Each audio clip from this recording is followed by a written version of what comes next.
Hi, good morning. It is a Mike. It is a hump day.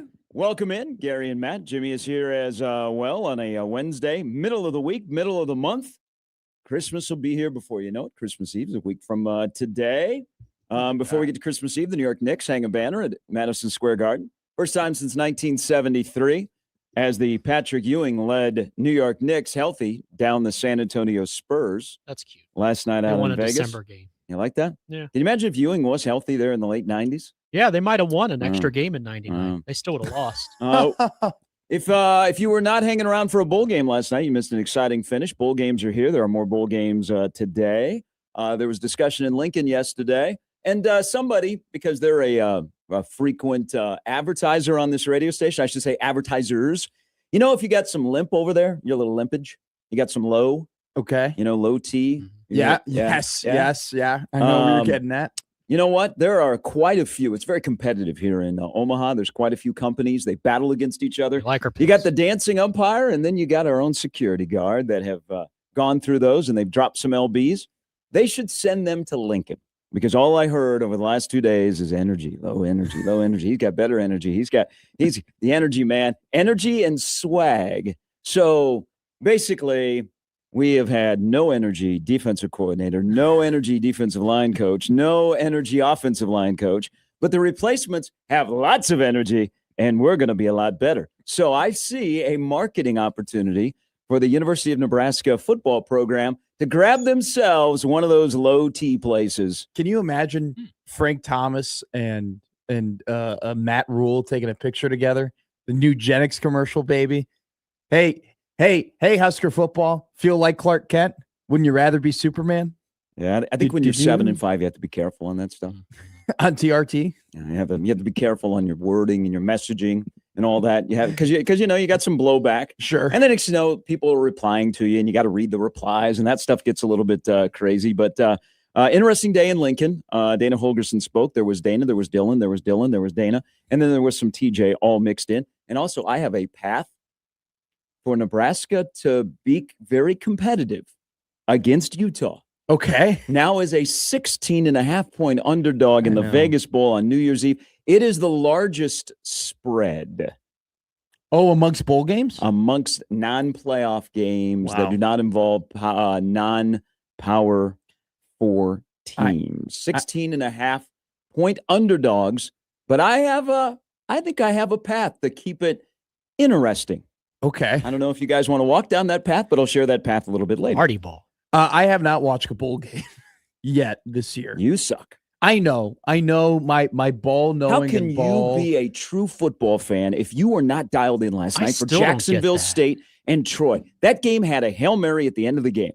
Now, you must not be, and I will admit I did not. I was doing basketball, and then I came home and I watched the NBA Cup, and I was like, the football game's still going on. But you would have watched. But I'm in a confidence pool, and that's what drives me during the bowl season. So, you have to have it submitted before the bowl games begin. Sure. And then you cross your fingers that there's no late opt-outs. So I try and watch. It's always been my goal is to try and watch at least one series or half a quarter of every bowl game that is played. That's a good goal. And so last night, that was actually turned out to be a really good game, Troy and Jacksonville State. Jacksonville State won the game. But that's one of the driving forces of why I watch bowl games. So I'm guessing you are not in one of those. No, I'm not. And I should have been in one. And I am getting at the age where I'm not done with betting on individual games. Okay? Brother, do you need to lay down on the couch? What are we about to do here? I'm not done, and I will never you be gamble done. More than I know a lot of people that gamble heavily. You gamble more than anybody I know. But I don't. I gamble vicariously through you. Somebody that does not have those means, doesn't own a mortgage, have kids, car lease, any of that kind of stuff. First off, my pamphlet. My units. Morning, Mike. I'm not gambling to make money. I gamble on more games than people you know. Hold on. I could show you my app. No, I don't. I've seen your app. I don't. You don't need to reach in your pocket and go, let me show you something. Okay? It's only Wednesday. It's early, but it's first So hour. hold on here. You don't gamble to make money. You gamble to feed your addiction of the thrill of chasing. No, I gamble to make. Dang, I thought I had a Dr. Phil moment. No, I do gamble. You're getting me to think. I prefer to make money. I do make money. like don't get me wrong. Like I'm betting. Gosh, dang it! Oh man, that's a backdoor cover. Now, yes, I mean like one of those things. It definitely is, and I'm also too. I am gambling to win. I do like to win, but I also do like to make money. But it's not as if I'm like a shtick. No. Do you do this because we fed into it? No. And so you feel like you had the McSportsbook that went away. No. So you just do this because it's your thing? No, I have a notes app that has my gambling record that I keep like on a loop and like how much money I've made and how much money I've lost. No, I also do it. I mean, it is a bit of an addiction. Okay. And it also is like I do it with my friends, and it also is like it helps me keep up with the sports, and they're also there you go. That is a key thing. Yeah, that's a good point. It's good for work. It actually looking at the lines and understanding how Vegas is looking at teams. Like there's a whole encompassing thing about it. All this to say though, like here it comes. I feel like I want to gamble less on individual games, but I want to enter more pools. Like I want to be in more like survivor pools and then more like confidence pools. Yeah, by the way, the Browns are dead to me. Why? Because you picked them plus. They get you? Whoa! I made it to week 13. They got beat by the Titans. Oh, okay. I thought you picked them to beat the Bears. So did I. What the hell are you doing? You got it to week 13? Yeah. Hell yeah. And that's impressive. So I was playing the schedule, and of course the Browns didn't show up. I mean, considering there's been a lot of upsets in the NFL this year, and there's been a lot of weird results. Good on you for making it to week 13. But I see where you're going with because I'm not I don't gamble a ton. I pay a lot of attention to the odds. You've given me some good picks though, Brandon. But I don't. We appreciate the McSportsbook appreciates some of your contributions. I am more like on the fantasy stuff. You are player props and like the survivor pools, the confidence picks of the weekend, like this bowl pick'em that I'm in that is all on confidence points. So I see where you're going there. I feel that for me, I like that better than living and dying with an individual game, especially if I can't watch it. Yeah. Or I don't know the teams really well. So with that said, McSportsbook. Yeah.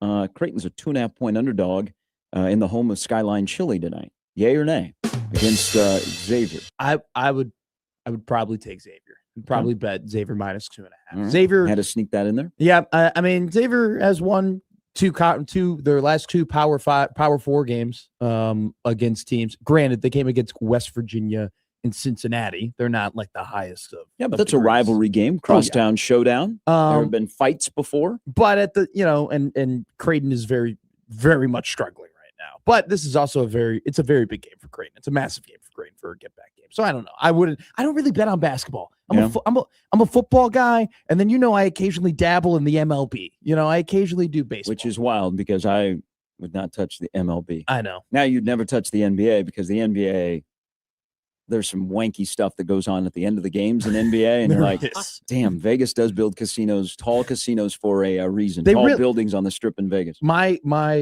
friend gambles a lot on college basketball, and that is one where I don't understand that with like the free throws and the like. You're down 8 and there's 32 seconds left. Why are you still following? Like why are you still trying to extend the game? I will never do that. It's football. Now I'm in though. And this is new because we haven't really had shows with each other like during this time. I'm kind of in future season right now. Yeah. Like I think I'm more so because I don't have to lock up my money for like 6 months to like get the futures. I only lock up my money for like 6 weeks, right? To go and cash those out. So I'm probably, the Bears are 12-1 to win the NFC. Well, I think you gotta do it. Yeah. Like that is ceremonial. I really don't think that's that bad of a bet. Like what I'd put 4,000 or 5,000 on it if I were you. If they win, you win. Stop it. I might go 10. What you're trying to be like? You're trying to do Dr. Phil over here to try and figure out if I have an addiction or what's not. What's going to happen is you're not going to follow through on putting 10 grand on the Bears to win. What do you mean follow through as if I'm a wuss, as if I'm not a man of my word? And then when it happens and you didn't do it, you're going to like, like that Mendoza one? I'm gonna. Well, the Mendoza I could one. move What was out that? of my studio apartment. $50 for 3,000. I should have. I don't know why you and either of us didn't bet on a Mendoza to win the Heisman. I don't get that. Were there more than one? Well, like we were both talking about, if we go back and you look all the way back in May, we were talking Mendoza about at Kennesaw State would have got more recognition. You make it sound like there were multiple Mendozas. You could have parlayed the Mendozas. Alberto and Fernando. And some guy named Rick. Yep. No, we should have. One of us should have bet on Fernando Mendoza to win the Heisman. I'm disappointed that neither of us, who were both marks for him at the beginning of the year, didn't think, 150 to 1. I wonder if we put like that's true. You $5 gambled on the this. Hall of Fame game and sent me a screenshot. You did gamble on the Hall of Fame game, but it was the first game of the year. I was like, here we go. I mean, you made me watch. I did. The under didn't hit, by the way. I didn't oh, hit darn. Who? I don't even remember who played in the game. I'm going to be honest with you. My gambling definitely has taken a bit of a step back since in the last year. I used to bet on like the results of drives. Like if like a drive was going to end in a touchdown. He's learning. Oh, that's not an addiction. I would continue to do that. That sounds normal. All right. Normal on the show. John Walker's going to join us coming up at 9. It is a Jays Day on 1620, the GBR. Creighton is in action at the Cintas Center in Cincinnati. It is weird that this game is in the middle of the week. Usually it seems when Creighton goes to Cincinnati, they play on a Saturday afternoon and the place is packed, and Fremantle is playing in his 42nd year for the Musketeers. He is no longer there, but an important game tonight. That is an early tip.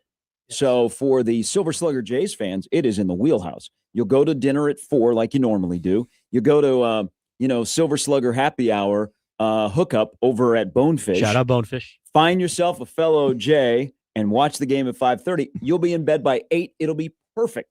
This is the perfect Silver Slugger Jay tip-off of 5:30. 5:30, greater than 8 o'clock, unless it's on a weekend. Okay, and then you've already been hanging and banging, and 8 o'clock is perfect. But the Jays, an important game tonight. They kick off the Big East.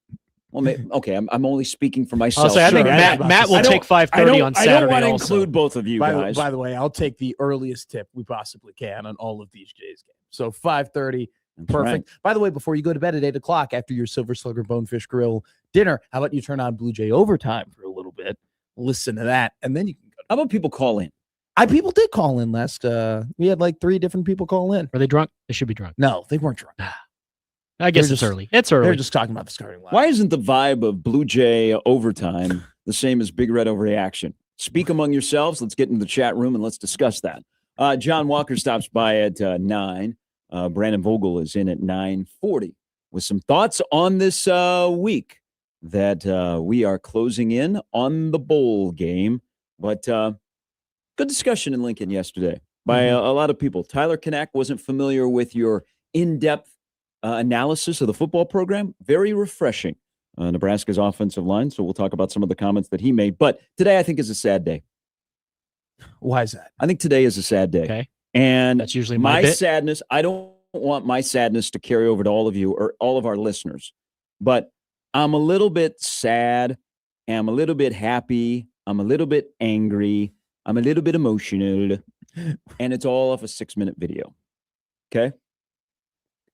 I know what you're thinking. I know how that goes. You should not be thinking about this. This is not 17 plus. No, NSFW. I'm trying to think. This is somebody who, God dang it. All I can say is thank you. With Bud Crawford's announcement yesterday that he is retiring at the age of 38. It is wild to hear somebody say they're retiring at the age of 38 years old. Yeah. And Bud to me hasn't aged. Okay. And I've been lucky enough with some connections when I first moved back to Omaha. They got to know Bud like right away. We were there for the opening of B&B Sports Academy in 2013, which is so important in this community that that's Bud's house. Yeah. But yesterday he released a video, and I think shocking is the best way to describe it because. We're holding out for one more. We're holding out for that Memorial Stadium bout. We're holding out for one more fight in Vegas. We're holding out for a chance to get to 43-0. But at the age of 38, he retires, and he is 42 for 42. And he is one of ours. He has represented the Big O. He has represented the state of Nebraska like nobody else has on that stage. Yep. And I say thank you. And I also... Bud has something that we'd all like to have. And it's not just all the belts, okay? It's not all the belts. Okay, that was a sick picture, by the way. We'd also like to have a parade in our honor in Omaha. Okay, Sure. so Mayor Ewing, come talk to your boy. But Bud retires, and he has 3 things that you can never take away from him. And I think this is really, really cool when you think about the person that is Terrence Bud Crawford. He's got health, he's got wealth, and he's got legacy. Mm-hmm. And as much as we want to see him keep fighting and fighting and fighting, and also know that our guy is not dumb enough to take a fight with Jake Paul and do that to the sport. Yeah. I'm angry at the sport because so many people ducked Bud that in the latter years of his boxing career, he didn't fight that much because there was no one to fight. But Bud made some sacrifices to fight different places because he likes to fight. He's a competitor. That's what he wants to do. He wants to fight the best. And you saw in his last fight, he goes out by beating Canelo, which probably is appropriate to go out that way because we all don't get to go out on our own terms. So we all want to see Bud fight one more time. But we're going to see Bud in this town because Bud is everywhere. Mm-hmm. Son is a wrestler. I think his son's at 106 pounds over at North. And Bud is everywhere. He was at a high school basketball game last week. I mean, Bud is Omaha. We'll see Bud. Everybody has a Bud story. But I say thank you from this standpoint. I'm a casual boxing fan that was probably when I was younger. I was a bigger boxing fan because my dad was a boxing fan and boxing was bigger and it was on the front page and you knew the heavyweights and it was on accessible TV. And then as boxing took a turn and you were all over the map and you didn't know who the heavyweight champ was and guys had 16 belts and one day they would lose them, and you had no idea what was going on in the sport. Bud Crawford, to me, and I hope for others, brought back boxing. And it allowed us access in this town to be able to go to a championship boxing event in our backyard. Whether you went downtown or you went to Lincoln, Bud Crawford did that. And he grew Bud Crawford fans, he grew boxing fans, and everybody was in it for Bud. Whether you were a Creighton person, an Omaha person, a Nebraska person, or just a person with a pulse that lives inside of these borders. Yeah. And I say thank you to Bud. And what Bud did, especially in this town, and I always use this example, the first time that he fought at the Chai, and that was a gong show. I mean, it was, you had to keep your head on a swivel of everything that was going on. But it was a place where the celebs of Omaha showed up. But I remember parking my car and walking from the lot that is directly across the street from the Hilton as well. I think that's lot B. I remember parking my car and walking to the arena, and it was such a cross-section of Omaha. It was North Omaha. It was South Omaha. It was West Omaha. It was Central Omaha. It was even, if there's any part of Omaha that is east, down by the river, everybody was there. They were dressed appropriately, but they were there for one person, and that was Bud, and that was the power of Bud Crawford. And thank you for doing that. But God dang it, I wanted that 43rd bout. But to have health, wealth, and legacy, good on my man. Good on my man. Just wasn't expecting that 6-minute goodbye video yesterday. It's one of those things where I'm pissed that I moved to Omaha when I did, because it's just like I caught the tail end of it. And also too, like, you're totally right. Like, me coming to Nebraska, like going to the University of Nebraska in like 2020, like there weren't too many Bud Crawford fights after that to really like fully invest in. And it's amazing to me. You bring up the point of, you're mad at boxing for not maximizing the end of Terrence Crawford's career. And the reason why that happened, Gary, was because, and this is Floyd Mayweather's fault, we became obsessed with the zero in boxing. In boxing, everybody became obsessed with being undefeated, with never losing. And so you had these guys who didn't want to fight the best fighters in the world because I just want to be undefeated. I just want to keep my zero. I just want to keep that. And when it's almost as if when you lost that zero, there was a feeling you lost your career, you lost your prestige, and it wasn't worth it anymore. Right. Bud was like one of the only guys through that kind of era who fought the best, who fought Benavidez Jr., who fought Errol Spence, who fought Alvarez, who took away 4 guys' zeros in his last 9 fights and kept his. And there's only 2 boxers ever to have more belts than Bud Crawford, and that's Oscar De La Hoya and Manny Pacquiao. Two of the widely considered greatest boxers, like in the Mount Rushmore, but like top 10, top 15 boxers of all time.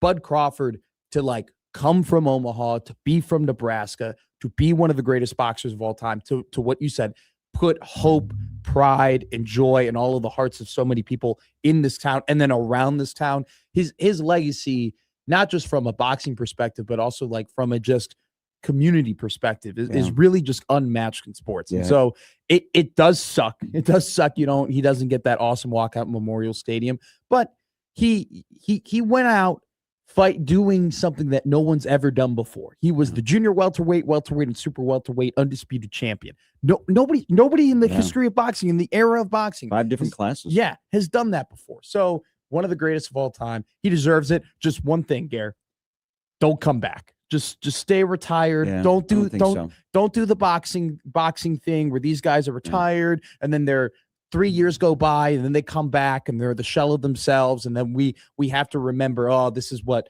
old Terrence looked like, or this is I think we're good. We're good. I think we're good at the age of 38 to be 42-0. Health, wealth, and legacy is something to have.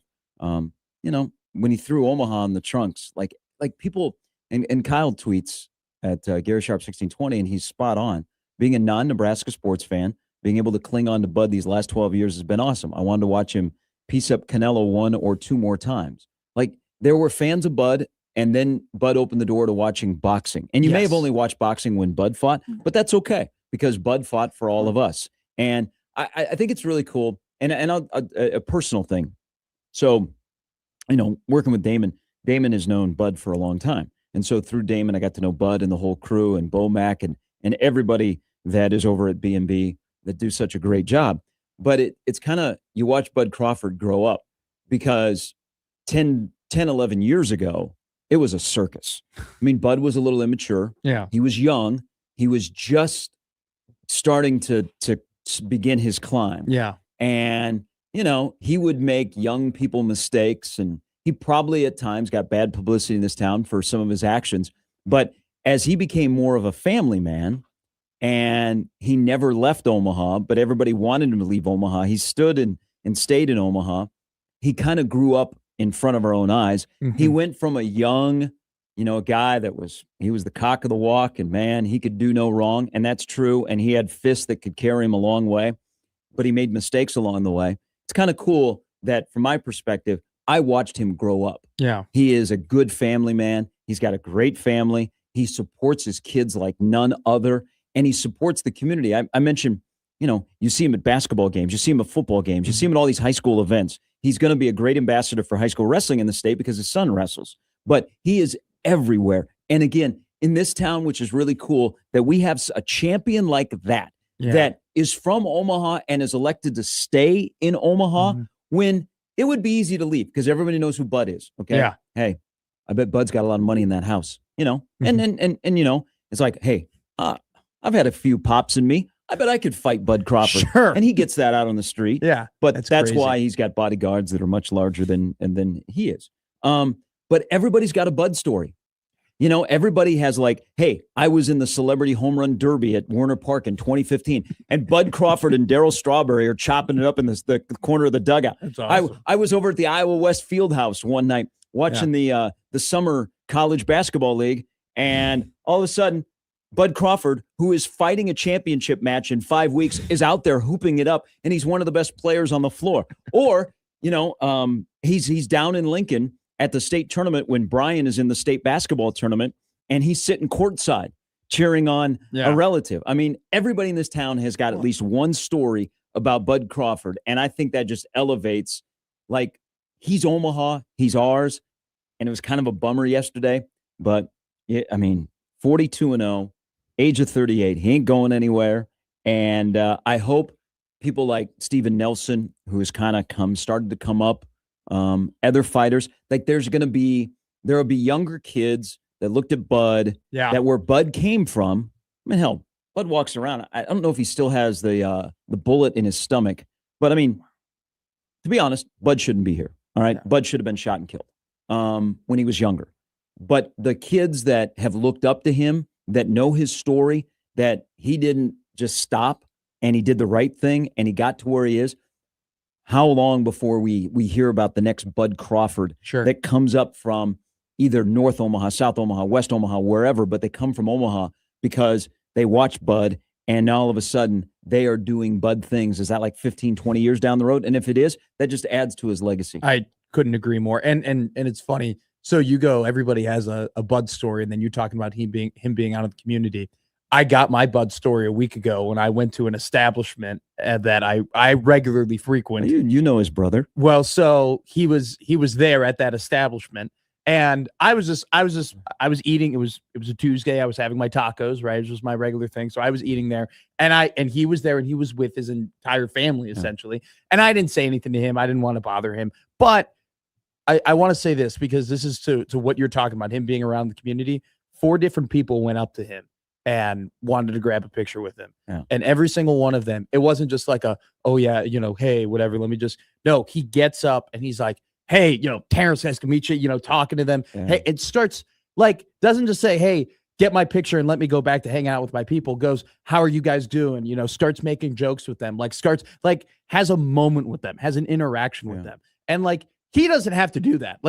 He knows that he's not really going to remember that. He does that all the time. But he knows that making that interaction with those people, that guy is going to remember, hey, I had a quick little convo with him, or hey, I made this joke to him, or there was one of the guys, he made Bud laugh. He's probably gonna be like, yeah, I did a funny joke to Bud. And while I'm sitting there too, Gary, some guy just walked in with a bunch of t-shirts and a bunch of gloves and with with a marker. But he signed them, and he signed every single one of them. And he just made, and he goes, he wanted to make sure who it was going out to and everything like that. It was for, because I was sitting there, I could hear it. I think it was for a organization or whatever. Mm-hmm. So we wanted to make sure it went out to specific people, just like a pillar of the community, but also those little things, right? That just, it's those character things. It's those personal things. Make sure those things last. It was impressive. Yeah. I didn't go up to him and go, hey, Matt McMaster, nice to meet you. I just I ate my tacos, but it was 1620. Yeah, no, I didn't do that. Yeah. I didn't want it. What's up, champ? But he has nothing else. I mean, he goes out the right way, and dang, it would have been great to have one more time. It would have been. But we have a lot of video of him pummeling people over 42 fights of his career, where the first time he won a belt, I remember the guys at Brewski's, and it doesn't exist anymore. It's over. It used to be off of 84th. Yeah. As in Ralston. They sent a message and they're like, hey, it's pay-per-view. I know he's fighting overseas, but this is his championship match. Do you think you guys could garner some interest and get some people in here to watch Bud fight? Because it was at 2 p.m. on a Saturday. Yeah.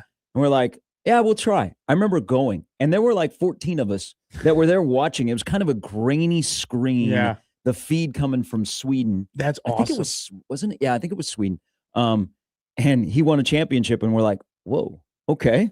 Omaha's got a champion once again. I mean, Omaha, another thing Bud did with boxing in this community is Omaha has been, and Nebraska has been, a good boxing city and state, but not enough people know the history, and the Dickie Ryans get further and further away. Sure. But one thing Bud did with his elevation is people are like, oh, is boxing new to Omaha or Nebraska? Yeah. And they're like, no, they've got a really, really good history. So just one of those days yesterday, it's, you celebrate somebody's retirement, but I think we're all a little selfish of we would have wanted one more.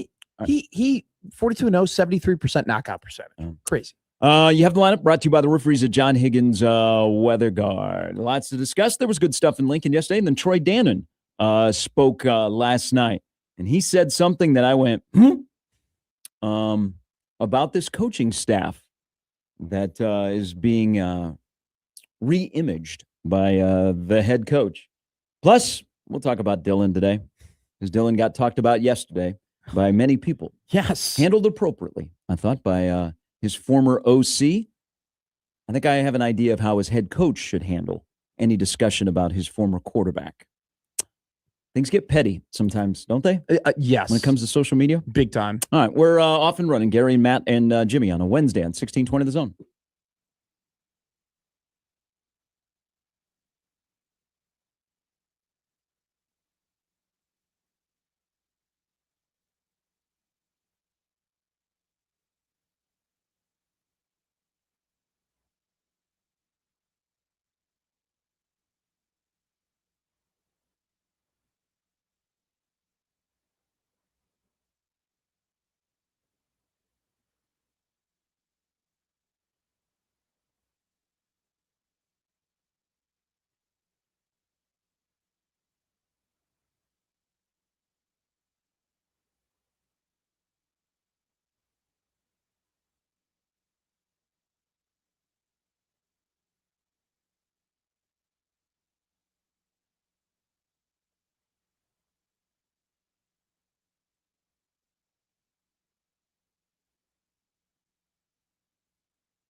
So one champion in Omaha retires. There could be another championship tonight. Iowa Western plays in the Junior College National Championship game in Canyon, Texas.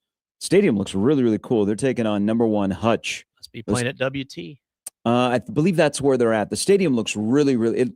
To some, it might look like a high school stadium, but for that level of West Texas, it looks like a really, really nice stadium. But Hutch is number 1. Iowa Western is number 2.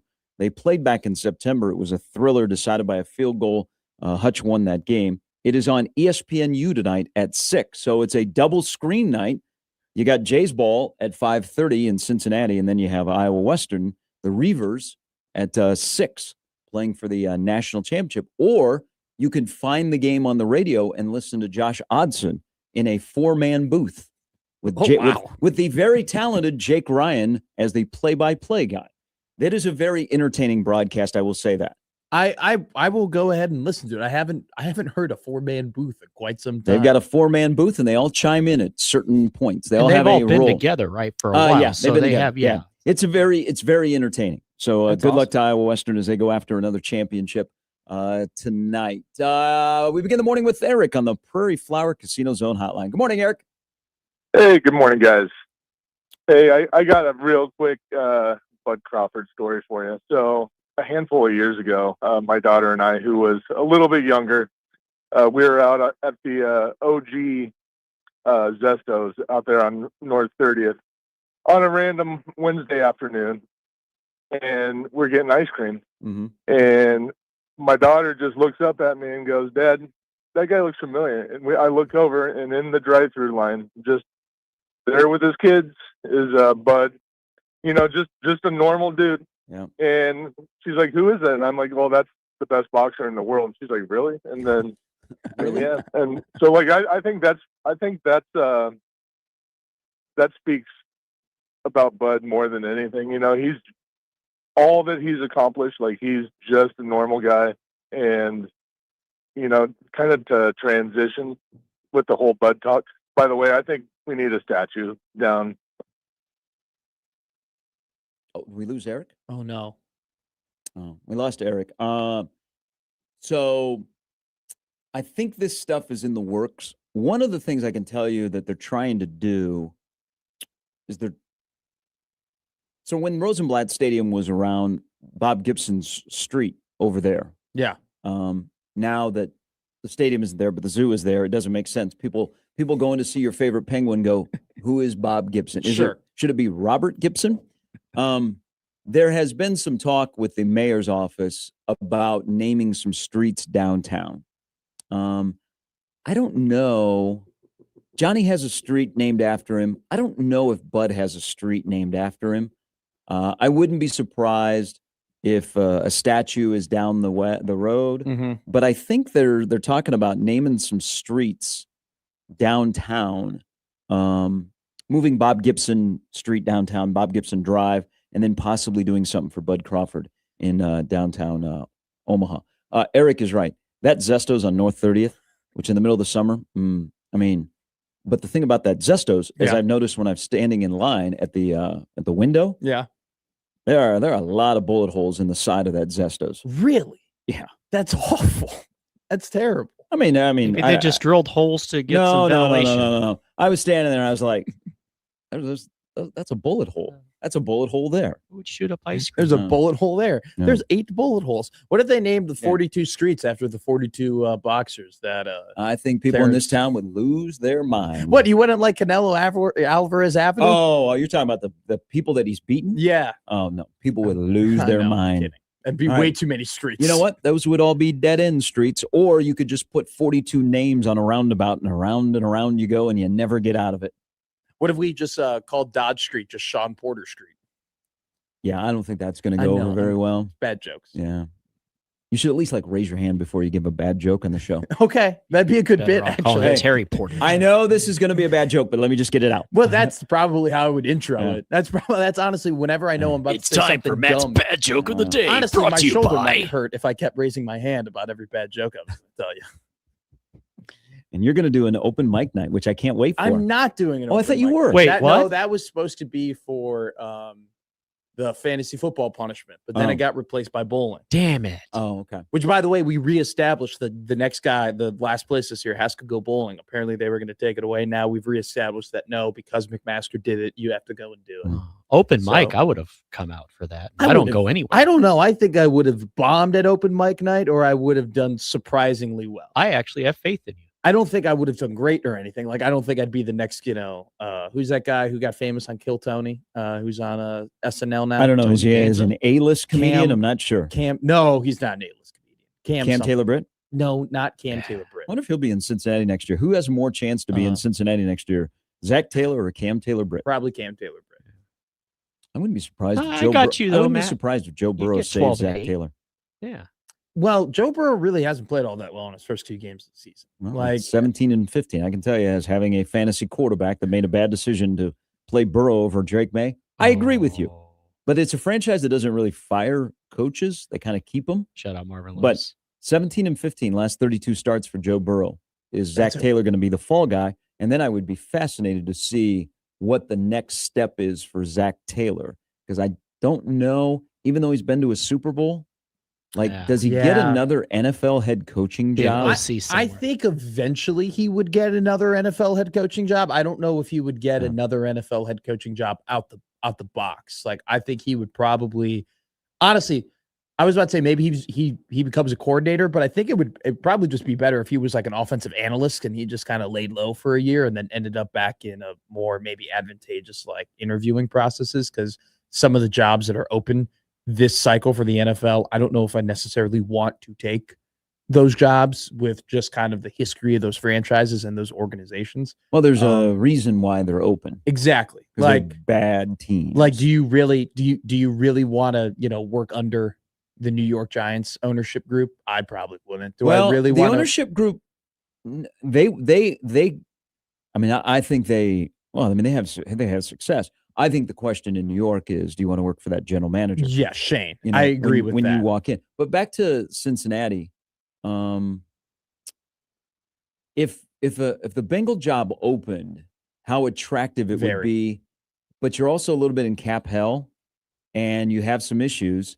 You also have, it's not a franchise that just throws money everywhere. Yeah. You do have the ability to work with Joe Burrow. That would be very attractive. I don't know. I've kind of changed in the last 2 weeks that possibly Zach Taylor gets another year because Joe Burrow says so.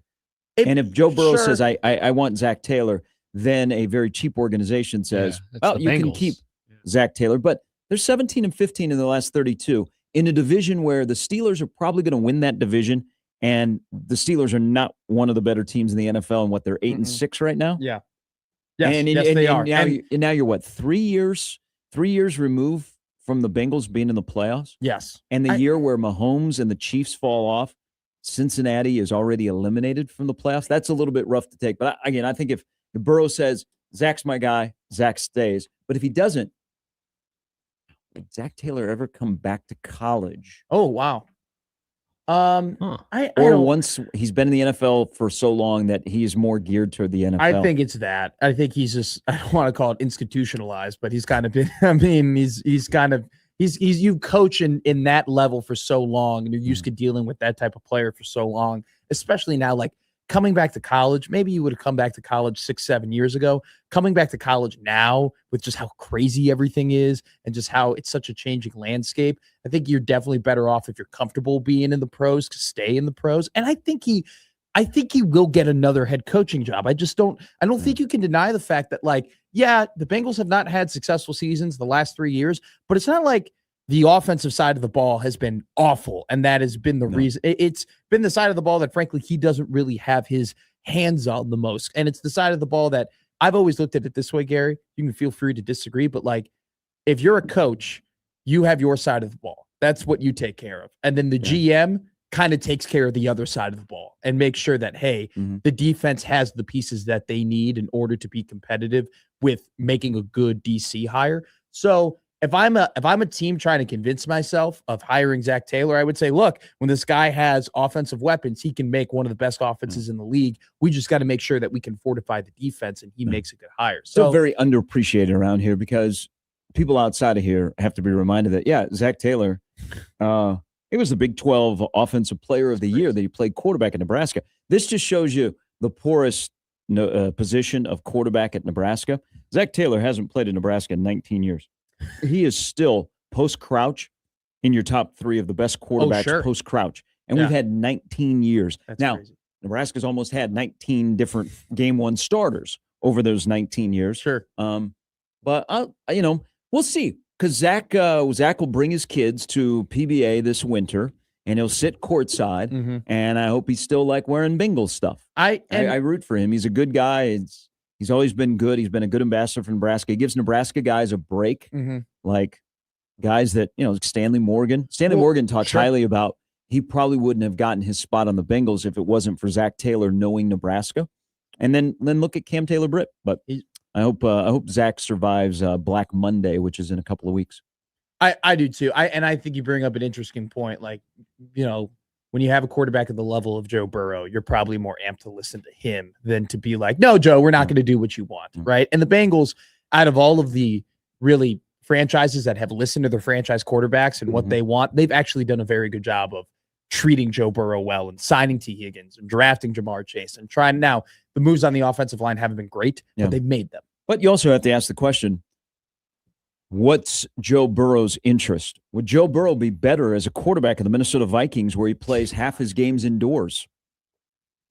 Yeah, I think he would be, and I think he would love to be throwing to Justin Jefferson. That would be a hell of a blockbuster trade that you'd have to configure. And also, too, I think you would tell Joe Burrow, hey, we know you like Zach Taylor, but would you like to go and be in Kevin O'Connell's offense? All right, when we come back, let's talk quarterbacks locally, and let's talk about what's missing from Dana.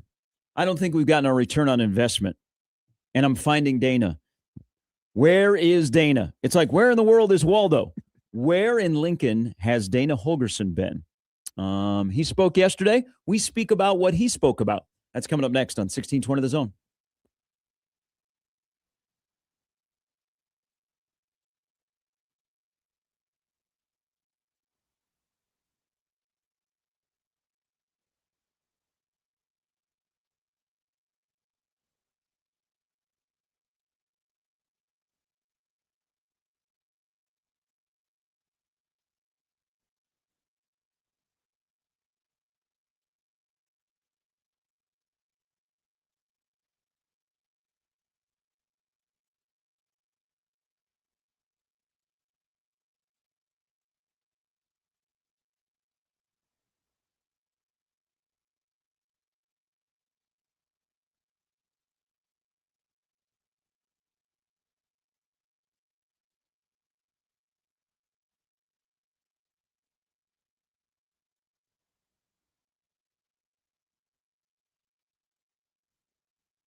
All right, if you missed the news late yesterday afternoon, Bud Crawford, one of our own, has retired from boxing at the age of 38.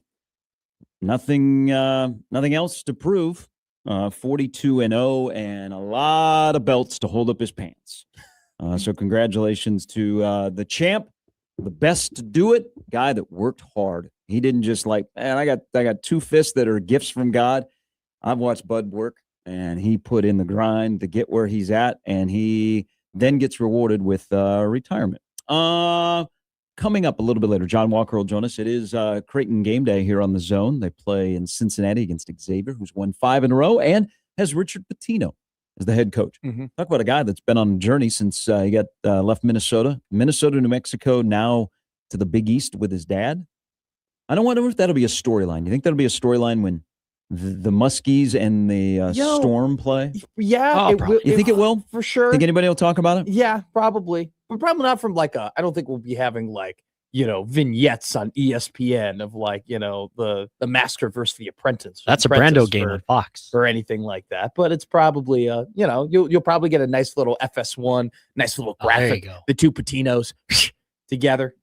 They would put that game on FS1, by the way. Little cats in the cradle. I think St. John's beat DePaul last night. UConn looked pretty good. Solo ball was dynamite. Do you think the Big East was rooting for Butler in that game a little bit? So Why? so Butler could go 9-2 and have a big win on their resume, but UConn is still going to survive because the Big East needs more teams to get into the tournament. I think you want UConn to do UConn things. Okay, fair enough. But this is usually an interesting game when they play in Cincinnati. Again, it would seem like it's always been Saturday afternoon, but now we're playing in the middle of the week at 5:30. I bet in the power ratings, this is also one of the rare times that the Muskies are probably in the Big East power ratings, and I know John Walker will share those when he joins us at 9, ahead of Creighton. Creighton is probably 9th. Xavier maybe 6th. Yeah. If you were doing your power ratings, so that's coming up at 5:30 today. Yesterday in Lincoln, we talked about as we were getting off the air, what would Dana Holgerson say about Dylan? Yeah. Because Dylan, I looked at the transfer portal last night. So I was with somebody that has access to it. Lucky. So there is nothing on the manifest because it doesn't open until January 2nd. Okay. But it was kind of interesting to look at some of the names that from Nebraska that were in the portal last year. There are some guys that we didn't know were in the portal that actually came back that are not frontline guys. Oh, really? Yeah, I was like, they never announced it that they were in the portal. No, and they wow. were in the portal and they came back, and I was like, okay. So we will have access to watch the portal when that begins January 2nd, but you can't put your name in the portal until it officially opens. So Dylan is not here. I imagine his brother Buford won the state championship in 6A last night in Georgia. So I imagine that is where Dylan was. But Dana addressed it in the best way possible to address it. But my question isn't necessarily about, okay, what do they do at quarterback? Which he should have just said, hey, Eric just called. He wants a Bud Crawford statue. My offense, you say I need a mobile quarterback. I need a versatile quarterback. Fellas, I don't need a statue.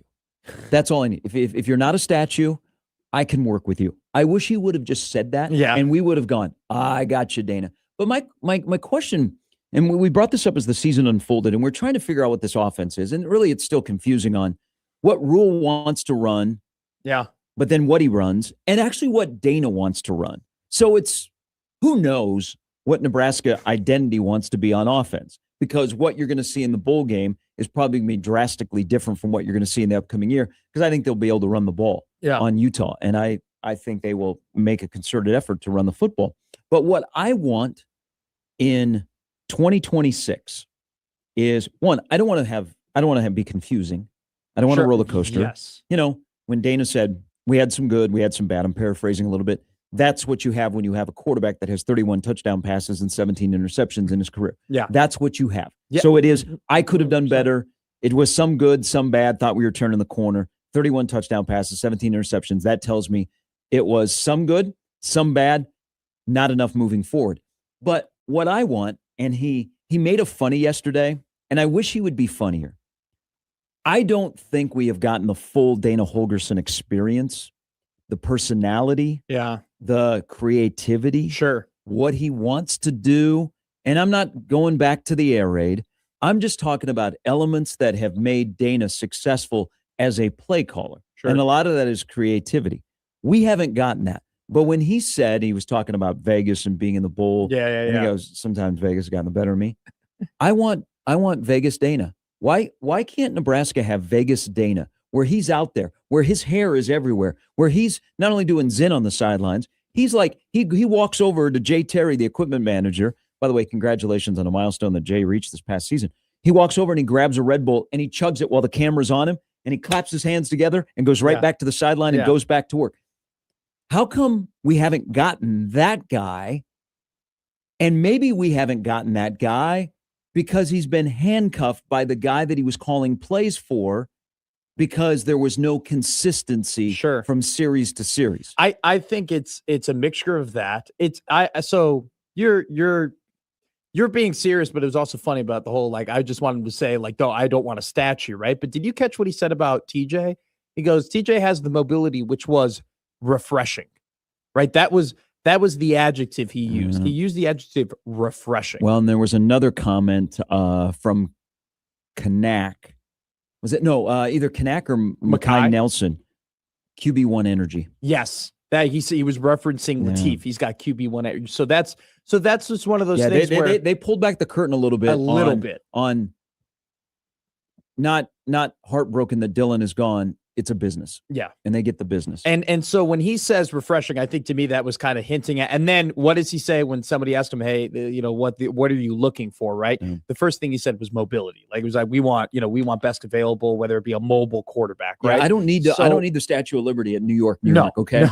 All right. Pritchett isn't going to be able to block for that. No. All right. And so I think he's been handcuffed by that. I think he's been a little bit handcuffed by, man, if you're going to hire, to me, it's always been, if you're going to hire Dana Holgerson, let Dana Holgerson be Dana Holgerson. And I think part of the reason why you don't get funny Dana Holgerson is because I don't think Dana Holgerson is going to be himself in front of the media if he can't fully be himself when it comes to being in the walls of Nebraska football. And I think that you can tell just by kind of some of the things that they're doing compared to what he did in the past, that there are some influences on what they're trying to accomplish on the offensive end. And I think that it was big to me when Rule said Dana's offense, because from the minute Dana had gotten to Nebraska, it's been, well, it's the same offense, but Dana's just calling the plays. When he goes Dana's offense, I'm like, okay, maybe we're starting to transition into it being fully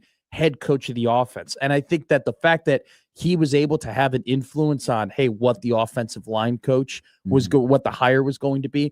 And seems like the way that he's talking about, we got to get the best available and we got to get the best players and we got to make sure that we're getting top guys, that he has maybe more influence now than he did. And then this is just me speculating, right? But this is just kind of me reading things that maybe he finally does have a little bit more control and have things the way that he wants it. It's just, I would love to know why, if we're finally getting there, why was this the case in the first place? The thing is Nebraska is going to go portaling regardless. I mean, they were going to portal.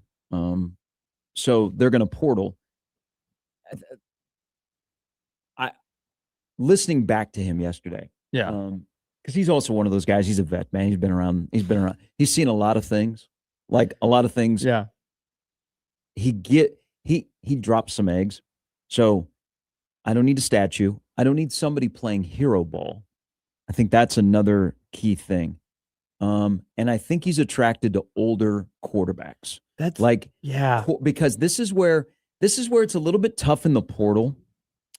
And Dana Holgerson is old school, like Rule, but you have to adjust. It is speed dating when it comes to the portal. Like, it is boom, in and out. Okay. You don't have much time. You don't have time. It's basically a one-night stand. Yeah. Okay. You don't have time to have a multiple date relationship before you say, are we committed? Are we exclusive? And I think that's where it hurts Dana a little bit in the vetting process. And, the portal quarterback they got last year, he already had familiarity with when he was recruiting him at Houston and Davila went to Purdue. But he's looking for a veteran, and I think it's wise to get an older quarterback. Does it have to be an older quarterback that brings a high price tag? They all are going to do that. But it may be a certain veteran quarterback, but they have to have a high football IQ. Yeah. And I don't know how quickly in the vetting process, in the conversations you have, that maybe sometimes they're not face-to-face. If you can get to that point where you can immediately identify somebody without them getting on your whiteboard on their visit and going, that's the guy I need. He has a high football IQ. Because I think Dana needs a vet.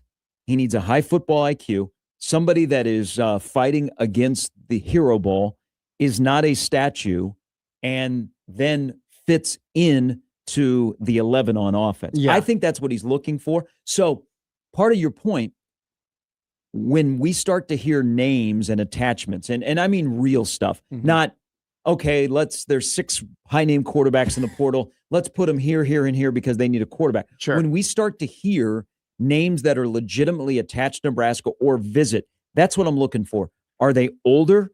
Maybe they're a 5th-year guy, like a Craig at Harvard or the quarterback at ODU. Yeah. Not sexy, all right? We don't need to sex them up. We just need sexy plays. Sure.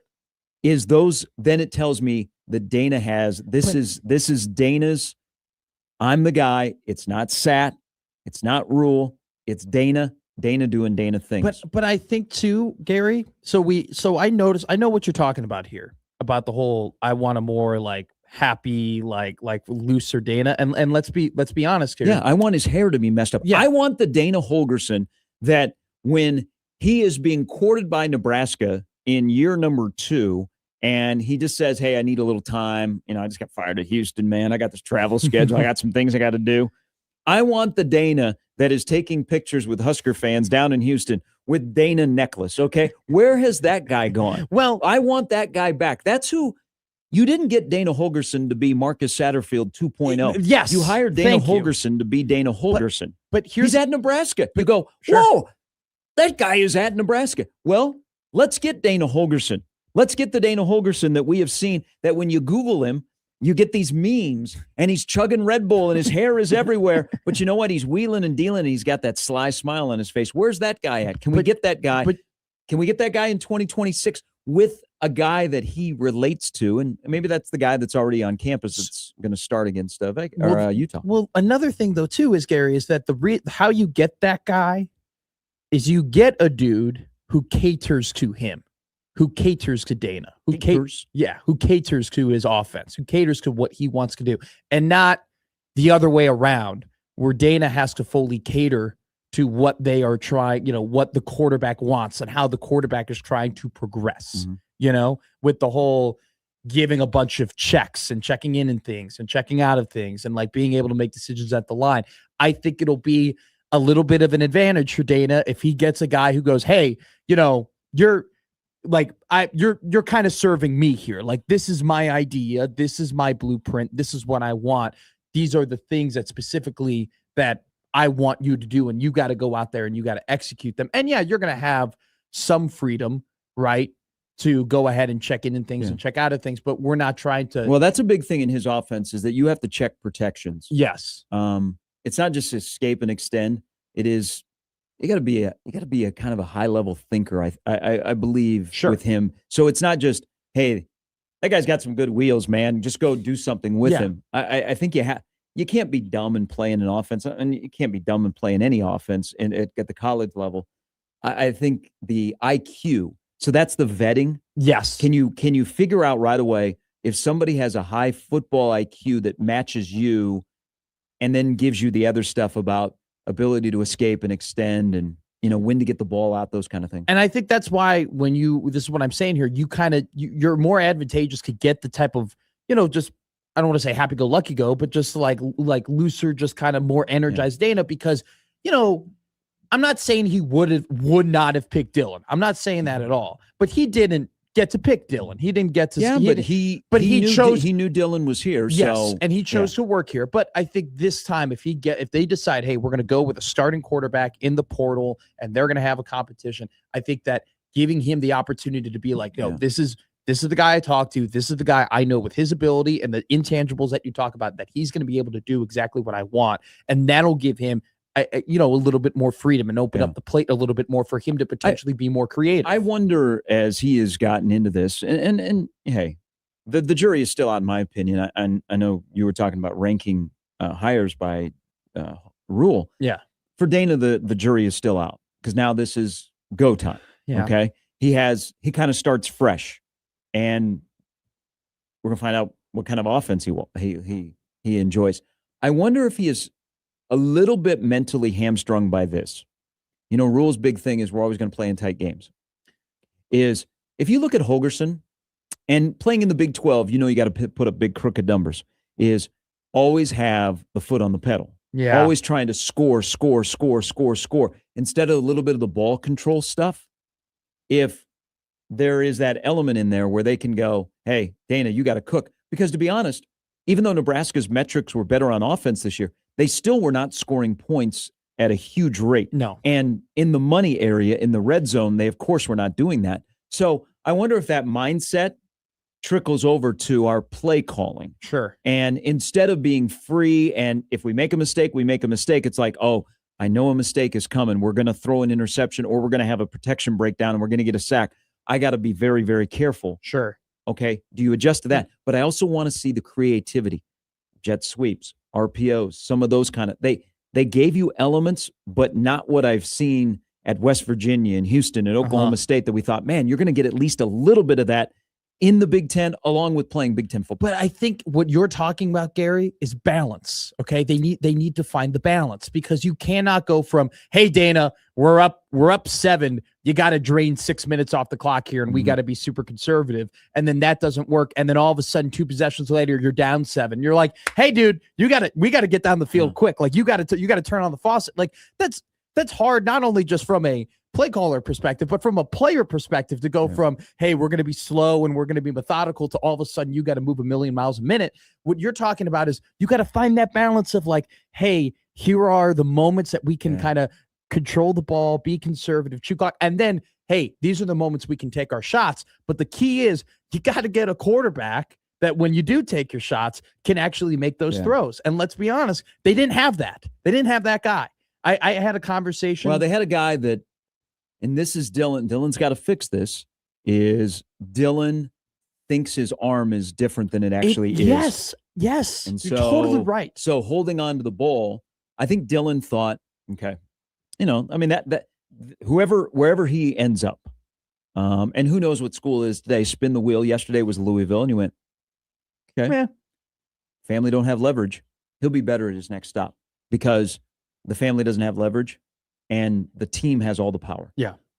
But Dylan's idea of his arm strength compared to actually what it is affects the brain with things that are breaking down. And at the last minute, I can make a big boy throw. I think he thought that a lot. Yeah. And it wasn't the case. And another thing too, Gary, is that I felt like there were times where he just didn't understand his arm. And like, not only just you're talking about it from a confidence perspective. I'm just talking from like just a general perspective of not really knowing what his power was. No, he thinks his power is his arm, and it was not. But he couldn't get that out of his head to adjust. Sure. Because you're not supposed to do that when you're a 5-star quarterback. And you're supposed to be able to wheel and deal and throw a Hail Mary at the end of the first half against Michigan. And that's what it's supposed to look like all the time. Yeah. And also too, like, if you notice, if you go back and you look at his freshman tape, his long throws, they were kind of underthrown. And this year, his longer throws more often were overthrown. And I'm just like, sometimes I sit back here and think, like, how do you not know what your power is, right? You're a high level quarterback who's gotten all this training and all this coaching. To Dylan's defense a little bit, because I know where you're going, and we had this discussion during the course of the season. Is you're still pretty young, and you don't want to admit that, okay, until you get a stark dose of reality. And you're like, okay, I'm not necessarily this quarterback, but to get to where I want to go, I got to turn into this quarterback. That's why I know I'm probably going to take some slings and arrows for this. I'm very fascinated to see what Dylan Raiola 2.0 looks like. Like, I don't depend, because I don't think you're going to take slings and arrows from it at all. I think anybody who's been following him and following the saga, and honestly, from just an objective point of view, watching him, understands that, man, there are moments where you're like, this guy can be great.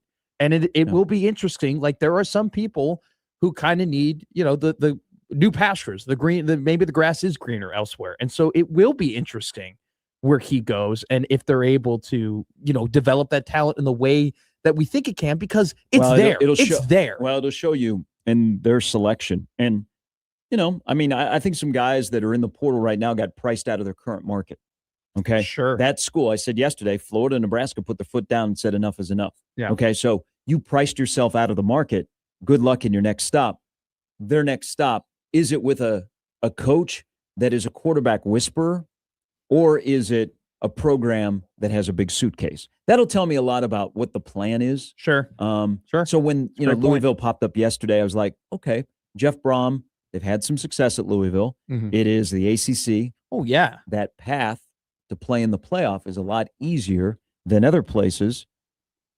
And, Papa John isn't hanging around Louisville anymore. I don't know what their NIL is like, but that might be more of a, okay, let's stop chasing cash. Sure. Let's start chasing glory with the football. And that is the best person to get us because, everybody's saying Texas Tech. Well, what do we think of Texas Tech?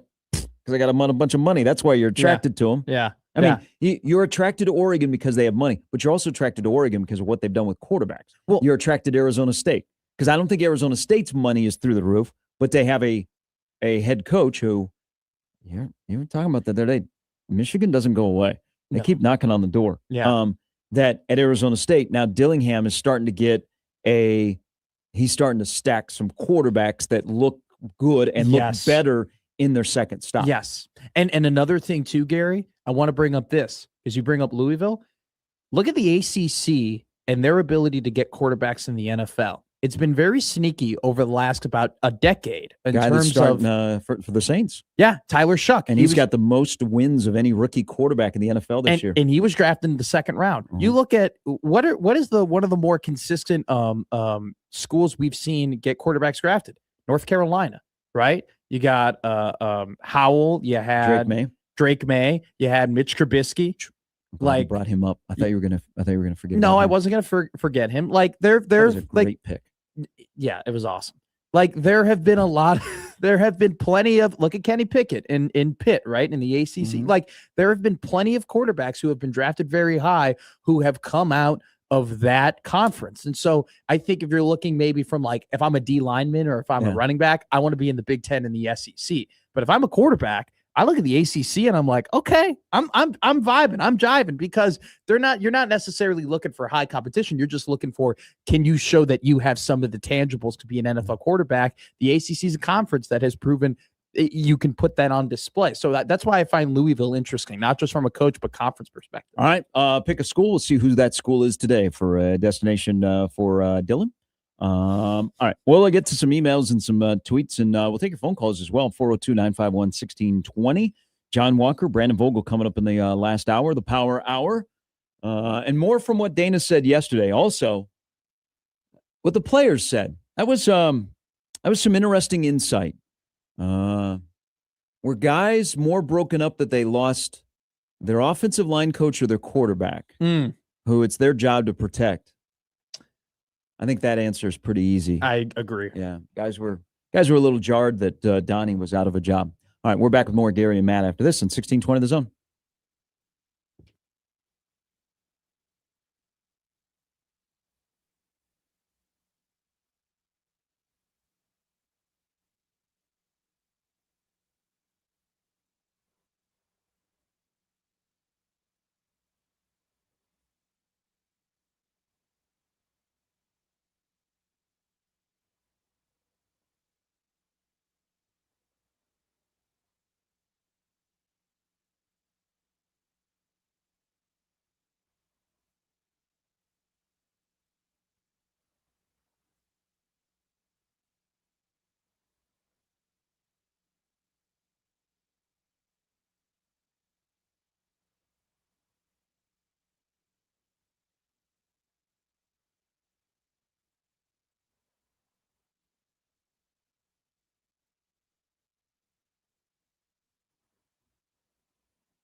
All right.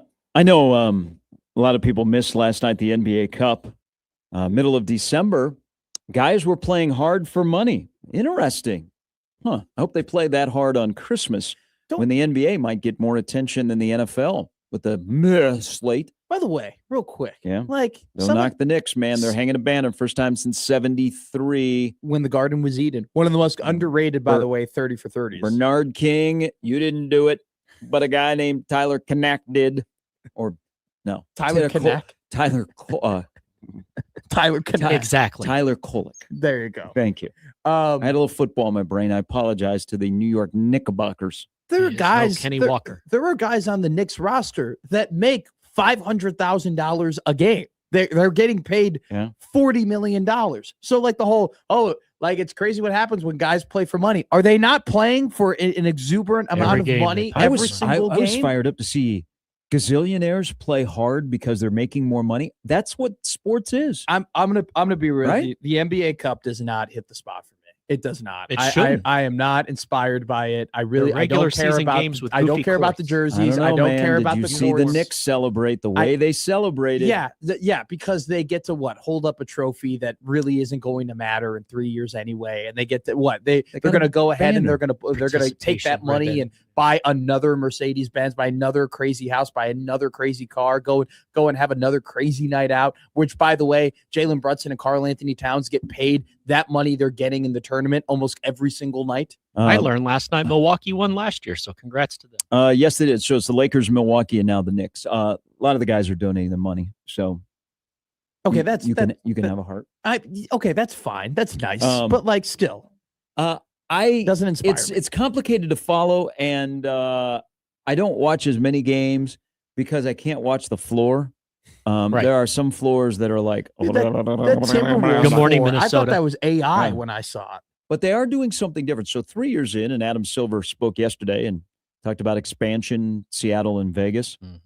I don't know if there's enough good basketball players to add 2 more teams in the NBA, but the Sonics. You got to get in Seattle and you got to get in Vegas, so they're kind of forced to go with expansion. He said something, and this isn't going to go away. Move the Pelicans. Again? No, you know what? Yeah. When they're good, they do draw. New Orleans can be a good NBA market. They just need a better team. Remember they had that run in the playoffs a couple of years ago. But Silver was talking yesterday about the NBA Cup and tweaking it. So good that they're going to tweak it. It's tough to follow the format, and the elimination games are okay. But he brought up something that I think would draw a little bit more interest.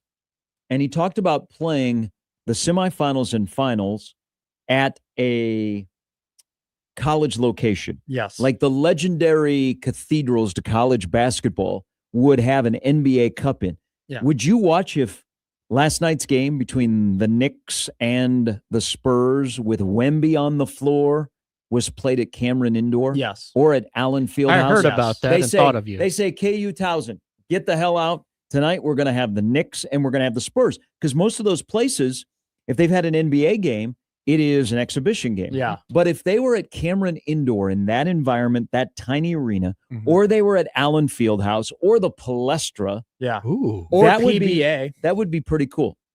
Yes, the PBA is a cathedrals of college basketball. Now, that's true. Now, Blue blood. Yeah. West Coast. I don't think Poly Pavilion is that cool. Right. The best thing about Poly Pavilion is the banners that are in the rafters and the UCLA Hall of Fame that is outside. Trainers, The arena doesn't do anything for me. But if it like was Allen Fieldhouse or Cameron Indoor does, or like stores, if they went to store, like that'd be pretty. But it's got to be like historic, like legendary. Would you count Rupp? I was gonna. Yeah, Rupp Arena would be a place. But good. Most of those guys that are playing in the game, they played at Rupp in college or Mackey. If they played at Mackey, that'd be cool. Consider Mackey Arena a cathedral? I'm just kind of. I think we're very limited in college basketball cathedrals. But if they're going to do this year in and year out, you're going to get to the point where they're going to the Jersey Mike's Arena. We'll probably get a game if we do this 8 years down the line. Well, they could go back because isn't that where the New Jersey Nets used to play? Oh, for a couple years. Know. Yeah. After Nassau, they played there before.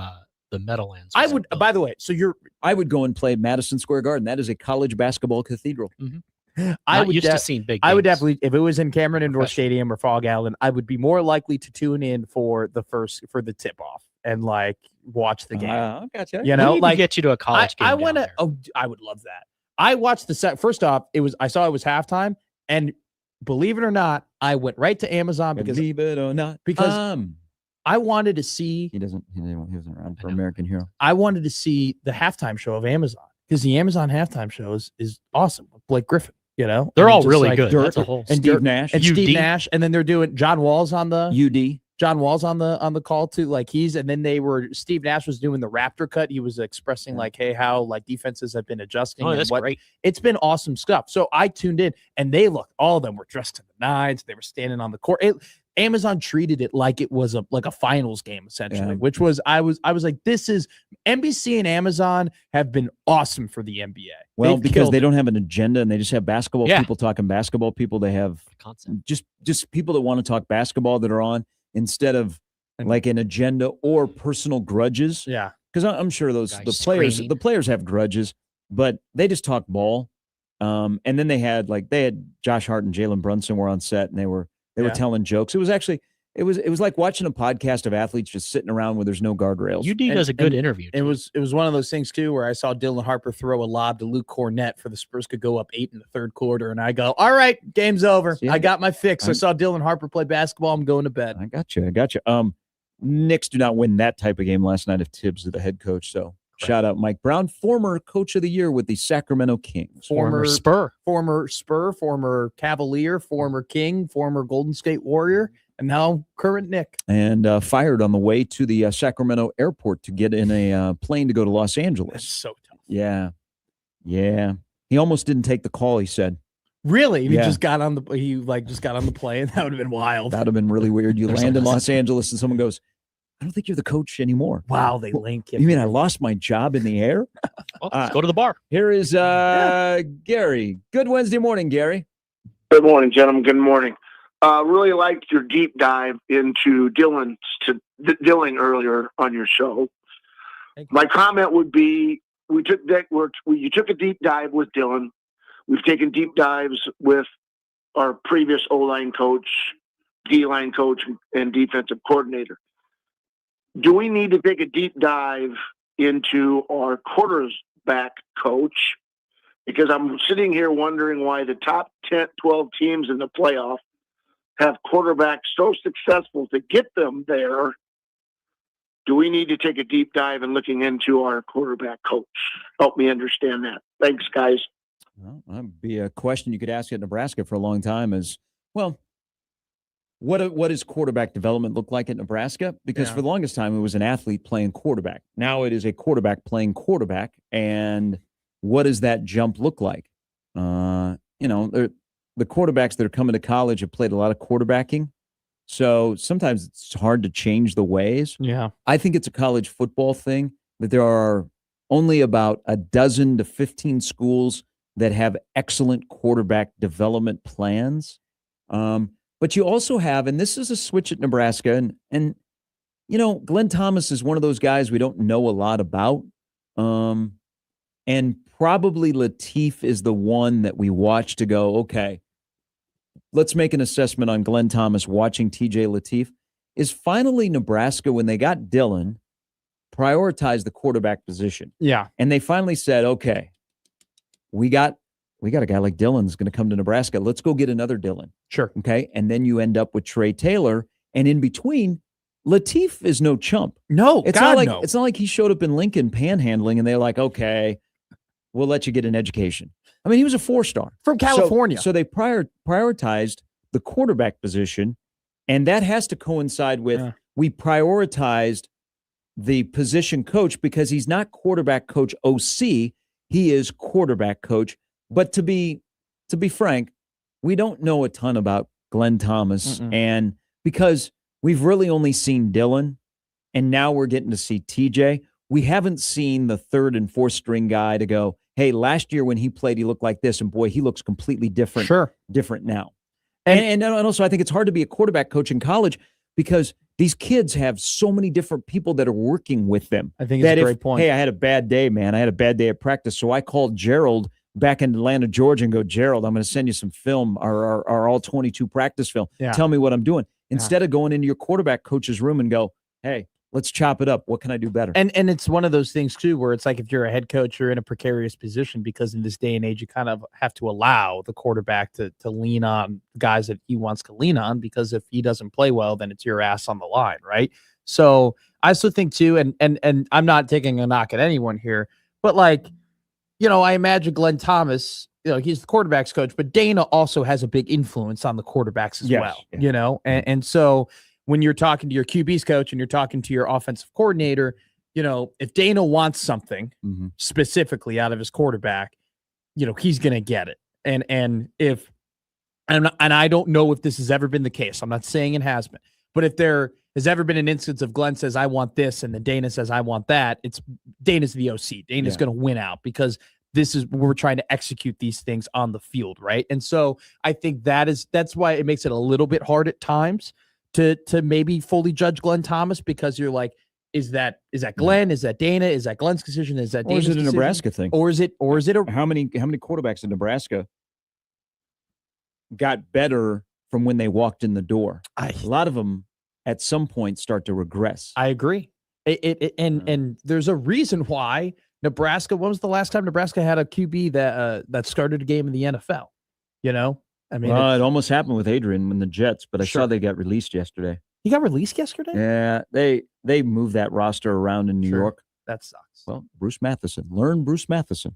So that was all the way in the 80s though, right? So it's just one of those things where the position just really hasn't come to fruition at Nebraska in its history. I will the one thing that I think gets overlooked at North Dakota State, and you had Trey Lance, Easton Stick, Cole Payton, that have all played there recently. Carson Wentz, is everybody talks about the trenches at North Dakota State.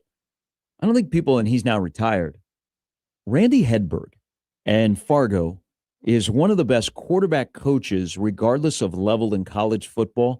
And I don't know how nobody was able to pry him away, because he mentored quarterbacks. He was there for well over a decade.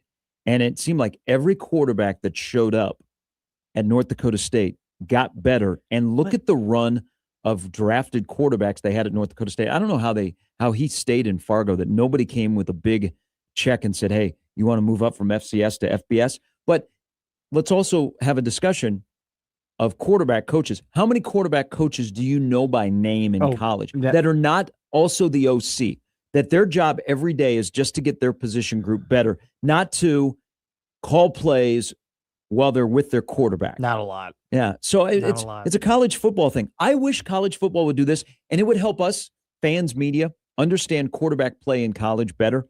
I wish college football would give us access to the all-22. I thank you, Gary. Thank you. And how many times have we talked about Dylan, right? And said, well, he's like, oh, I was at the game. He was missing guys downfield. But if you're watching on the Fox broadcast, you're like, all I'm seeing is just him in the pocket. There were times where you were at a game and I was texting you and I'm like, hey, he looked open. Like, what was he open? Like, what did that look like? And it's just, and it's not just from like, I'm not talking from a media perspective. I'm talking from a fan perspective. Like there are fans who say, oh, Dylan missed a wide open guy. I'm sure they would love to go in and be able to look at that. So you're spot on there. But I want to talk about this, because you bring this up with like quarterbacks around the country. About 2 years ago, Tom Brady said we're failing the quarterback position. These kids aren't getting developed like they used to. And I immediately thought, here we go again. Like, old man yelling at clouds, like this is going to turn, the NFL is going to turn into the NBA, where we have these guys who played in one era, and now all they're going to do, now that they're in the media, all they're going to tell you is how their era is so much better than the current era. But man, 2 years have gone by since he kind of made that proclamation that people are failing the quarterback position, and I think I now agree with him, because I'm big into the draft, and I'm big in looking at the scouting reports, and we're going to go a second year in a row now where the quarterback draft class is weak. It's just weak. It's just not good. It's just, you don't have, we've now, and I'm not blaming anybody for it, but I feel like we've honed in so much on the athleticism and tangibles of quarterbacks that we haven't necessarily focused enough on the brain and on the IQ and how to check into things and how to make reads and how to, I saw Phillip Rivers playing against Seattle. Man, when he would see a zone, how he would get up to the line and figure out, hey, how can I get this guy into windows? We're not doing that anymore at the quarterback position. And I think there's many factors that come into it, but I think a big factor is that like because of how much money there is in the product, coaches care so much about wins and so much about executing and not enough about developing, where it's like, okay, I'm not necessarily worried about you becoming the best quarterback you can be. I'm worried about you just making sure that you know that this guy will be here because that's going to help us win games. And it's like, we're going to have a second year in a row with a weak quarterback class. And we're even trending, Gary, to a third year in a row of having a weak quarterback class going to the NFL. And we've had super talented quarterbacks, uber talented quarterbacks in college football not take the steps they need to. That's okay. I don't need a quarterback. I just need Jeremiah Love not to go into the top 10. Okay. I need you to say about 12 to 15. That's all I need. Okay. All right. You could trade up. You've traded back so many times over the years. You could trade up and get him. Nope. We need Love, but we don't need him to slide into the top 10. Also, take a D lineman, or take another edge rusher, or maybe get a safety. It's going to be a pretty good corner draft. It's a really good corner draft. You could take a corner. We are ending an era, and we are starting to make sure that the next era matches the first era. I would start with a running back, but I am not Brett Veach. Yeah, I would start with a corner. There's a guy at LSU. He's pretty damn good. He can lock down. He can secure some things in the secondary. The inability for Kansas City to run the football. This is going to be a pretty good running back draft too. Like, he's the best. I want the best. Do you know that? Like, what there was like 20 running backs that went in the draft last year. I want to go to Von Maur to shop for my running back. I don't want to go to Colts. You know that Emmett Johnson probably is going to go in like the 4th or 5th round. Deep.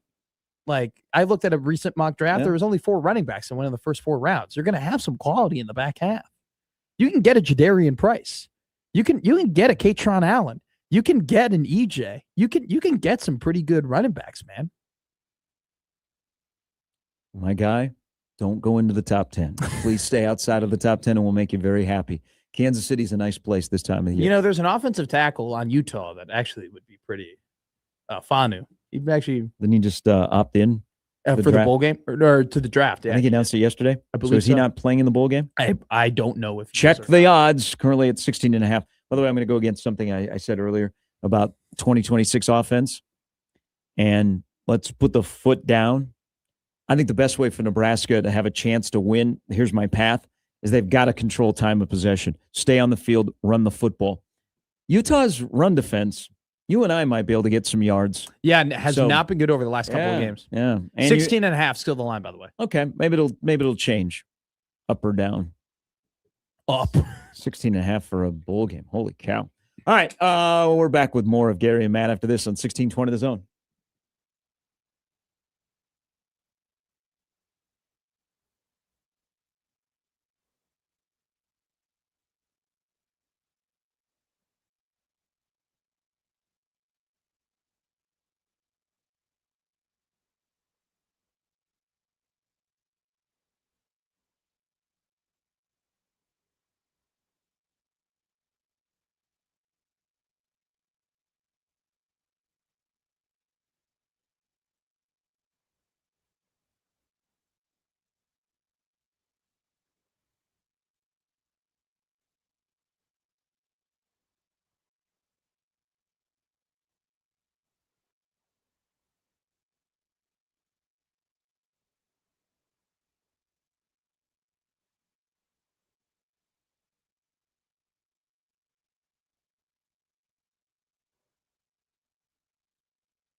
DC tweets at the show about the NBA Cup as it'll enter year number 4 next year. Adam Silver wants to possibly put it in some college locations.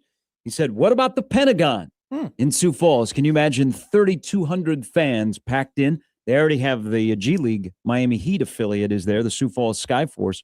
Can you imagine an NBA Cup game from the Pentagon? No. That would be visually, I think I would be visually attracted to that.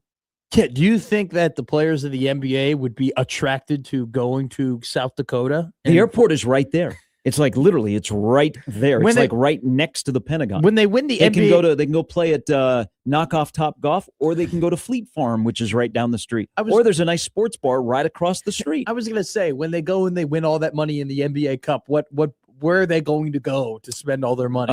It's not a Beef O'Brady's. It's not a Let It Fly, because I think all the Let It Flies, by the way, are out of Sioux Falls. Really? Yeah, I went to one a couple of years ago. Really, really nice place, and they said, "Hey, we're shutting down." Like after I left. Oh, okay. They served you first. But it changes hands. There's a sports bar right across the street from the Pentagon. Yeah, they'd go over there and hang. They go and have a good time. Maybe they go down to take a one-way flight to wherever they came from, and they go ahead. And weather's lovely this time of the year. It was warm yesterday. Beautiful. Warm here today. Dude, it was warm here yesterday. It was 60 degrees yesterday. It was, Matt. That's okay. Was that your impersonation of me? I know what you guys are doing. I'm wearing shorts this weekend in Houston, so. God, as you should. Back you going golfing? You're going to bring your clubs out? No, we don't have time. We're in and out. Don't have time. Business trip. We're going to play basketball. Shoot-around's canceled. We're playing golf. You can figure it out. But I did think about going to the Texas A&M Miami game. You should. Come on. It's not going to line up with the time because we start an hour early. Yeah. So I'm not going to be able to. I almost did a selfish teammate thing with you and almost took off this Monday and Tuesday, coming up the 21st and 22nd. Do you know why I would have done it? Why? To go to the Green Bay Chicago game. Oh yeah. If I told you, hey, Gary, I'm taking like a 15-day holiday to go to the Packer game, your response would have been, I hope the Packers win. There you go. Says all you would have been broke. I've seen the get-in prices for that Saturday night game. Dude, crazy. Thanks, Derek. It is called Blue Rock. And like everything in the state of South Dakota, it is owned by Sanford. Everything is owned by Sanford. Peyton? Price? No. Sanford Health. Oh, okay. Old Denny. Okay. Old Denny. If you know, you know. I don't know. But yeah, everything is owned in South Dakota by Sanford Health. Also in North Dakota, Nitco. Sanford Health wanted to put money into Omaha Athletics. There's a little bit of an issue with that. Oh, sure. It's called UNMC. I was about to say there's already a health company doing things over there. All right. When we come back, a lot of you were doing a lot of things on Sunday, and you were watching KETV. Why? 1.2 mil. We'll talk about the ratings that came out for the match on Sunday at the Bob as the Beatles drew another big number. Plus, we'll talk about big numbers on Nebraska, what they have to spend. And is Nebraska going back to being a college football program? We'll talk about that. John Walker stops by. Creighton opens up Big East play tonight. Brandon Vogel stops by. He will not be participating in Big East basketball. That's all to come before 10 on 1620 The Zone.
All right, there was another local product that went into the portal yesterday at quarterback.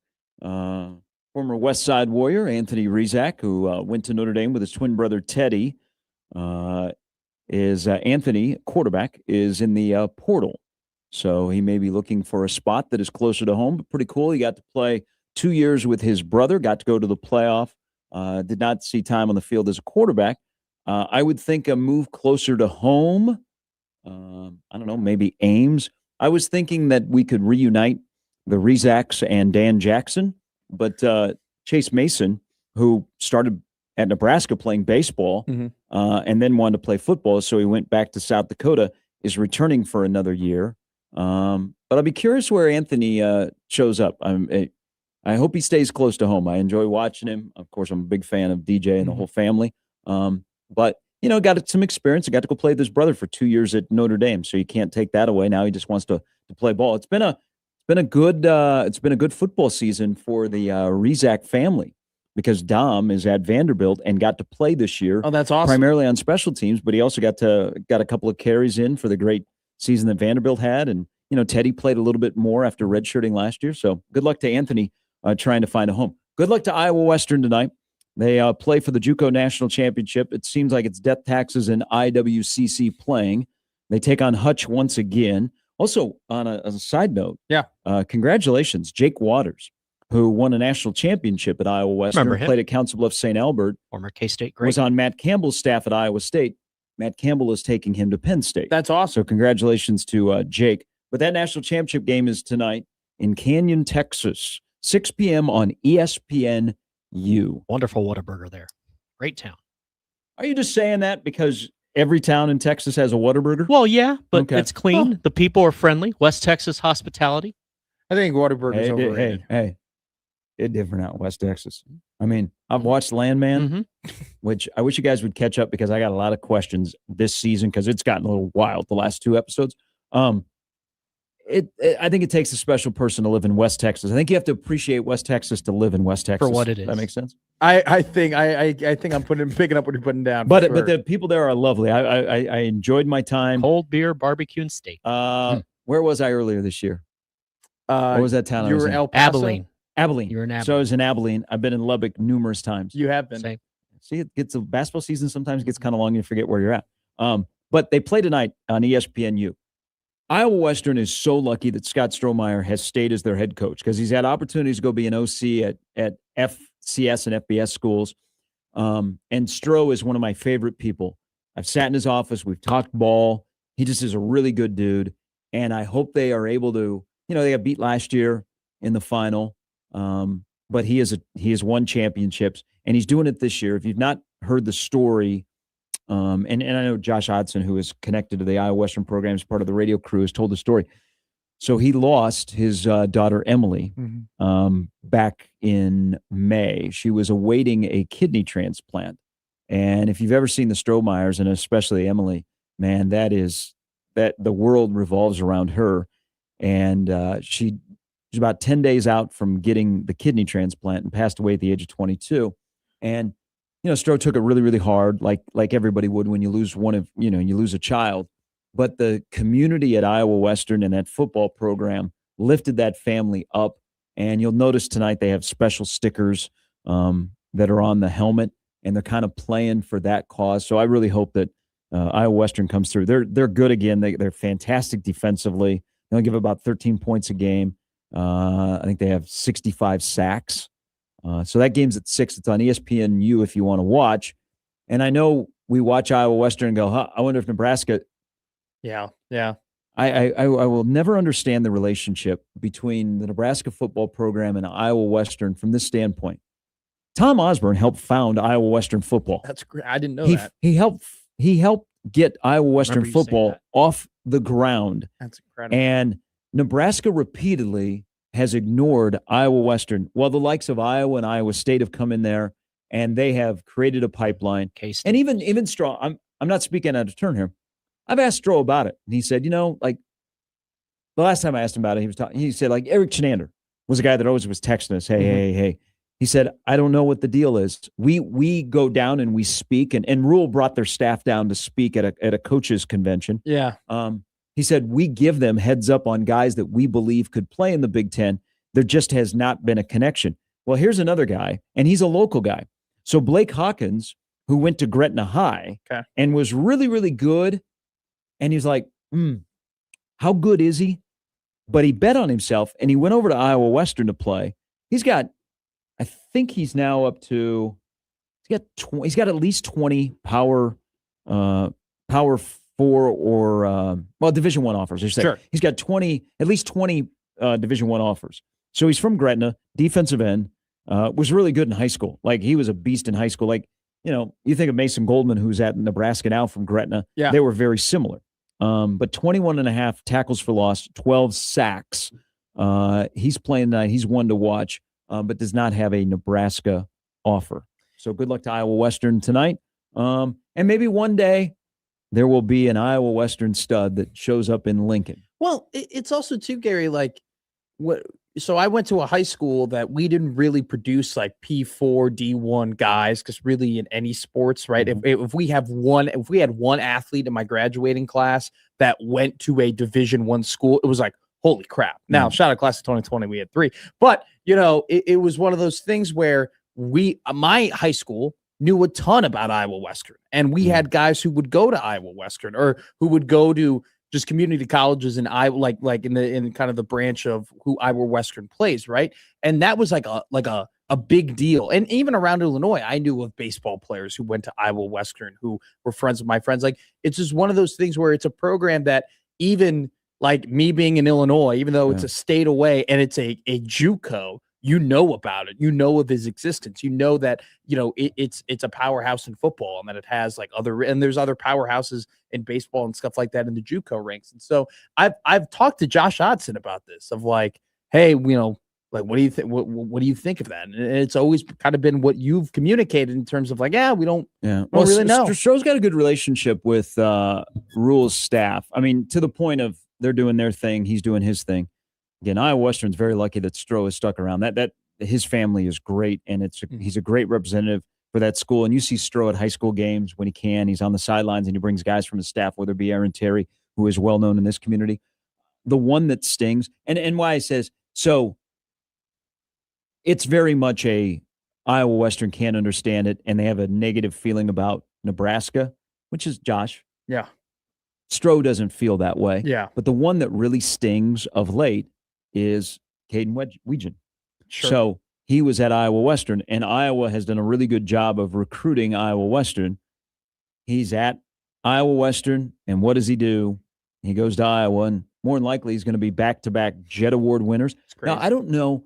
I'm very surprised why he did not show up on – I don't know that he showed up on All-American teams. He didn't? No. I know the first team All-American he was not on as a returner. Yeah. That's crazy. Which is a shocker. So 6 o'clock tonight.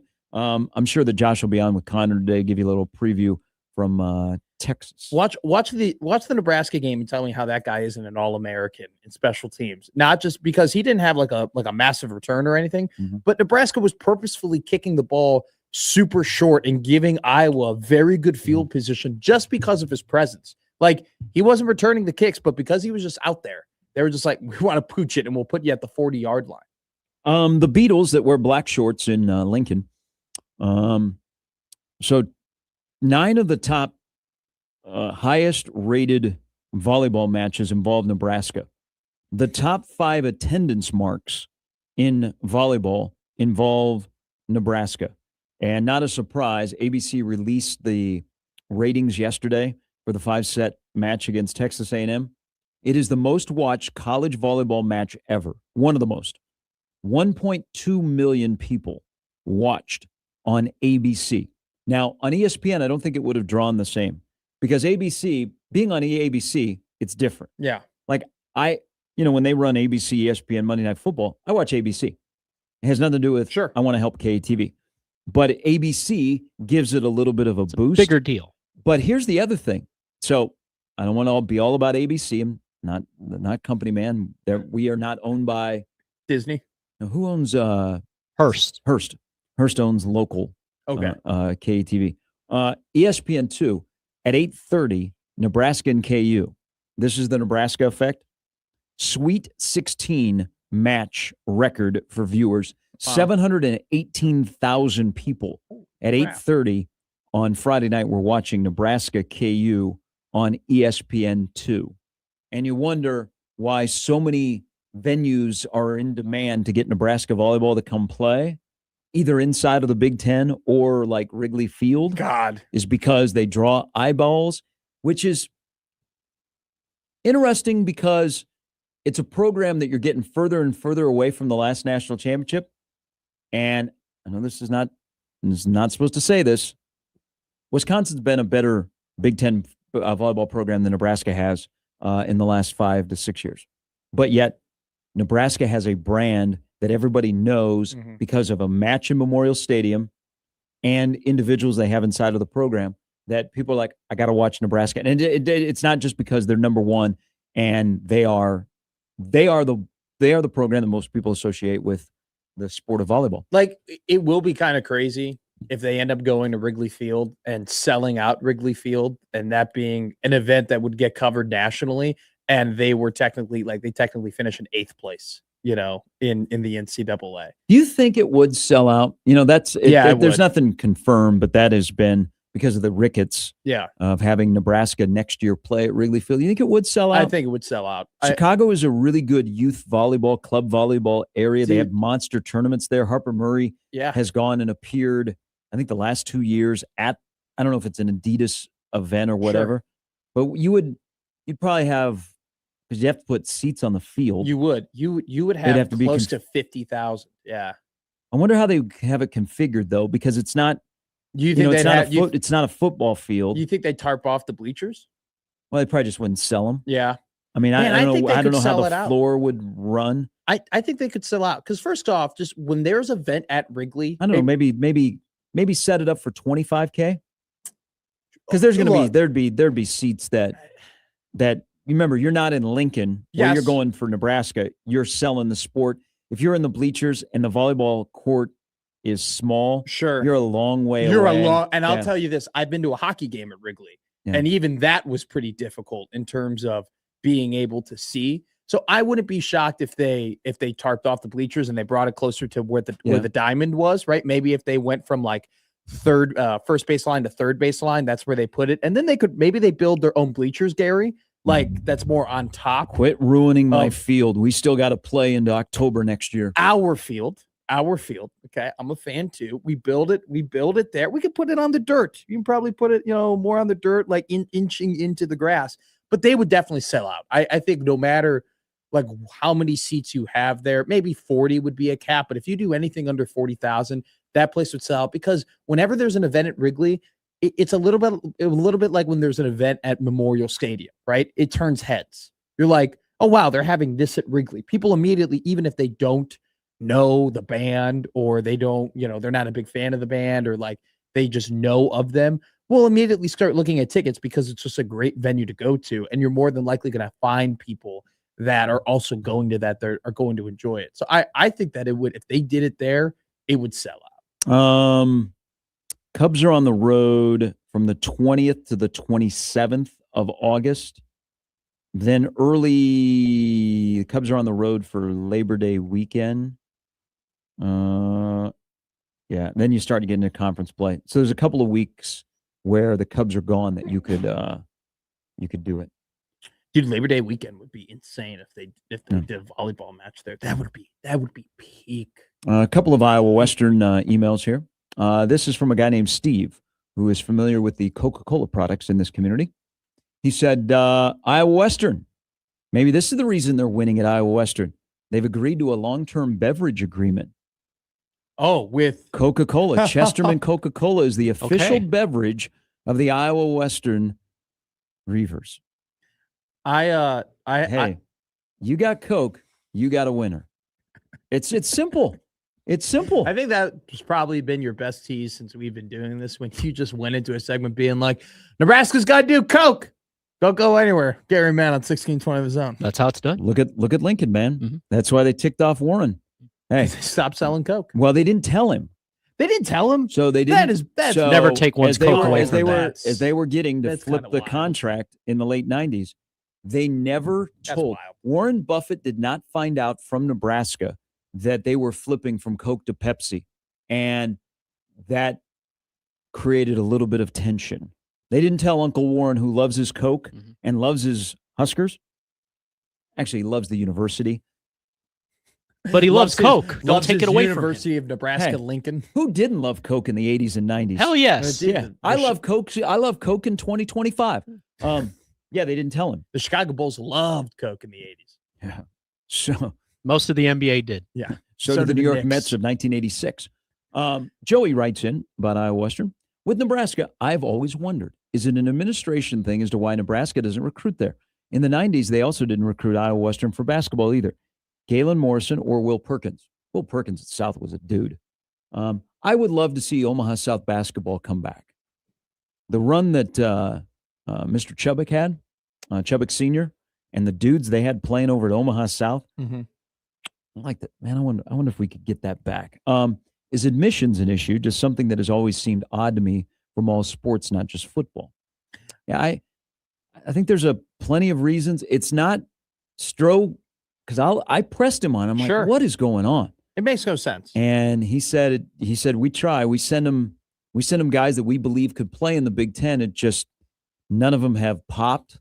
And they've had a couple of guys that had a walk-on kicker. I think they had a center once, but not any of their top guys, big name guys that end up at, Iowa State. Van Ginkel.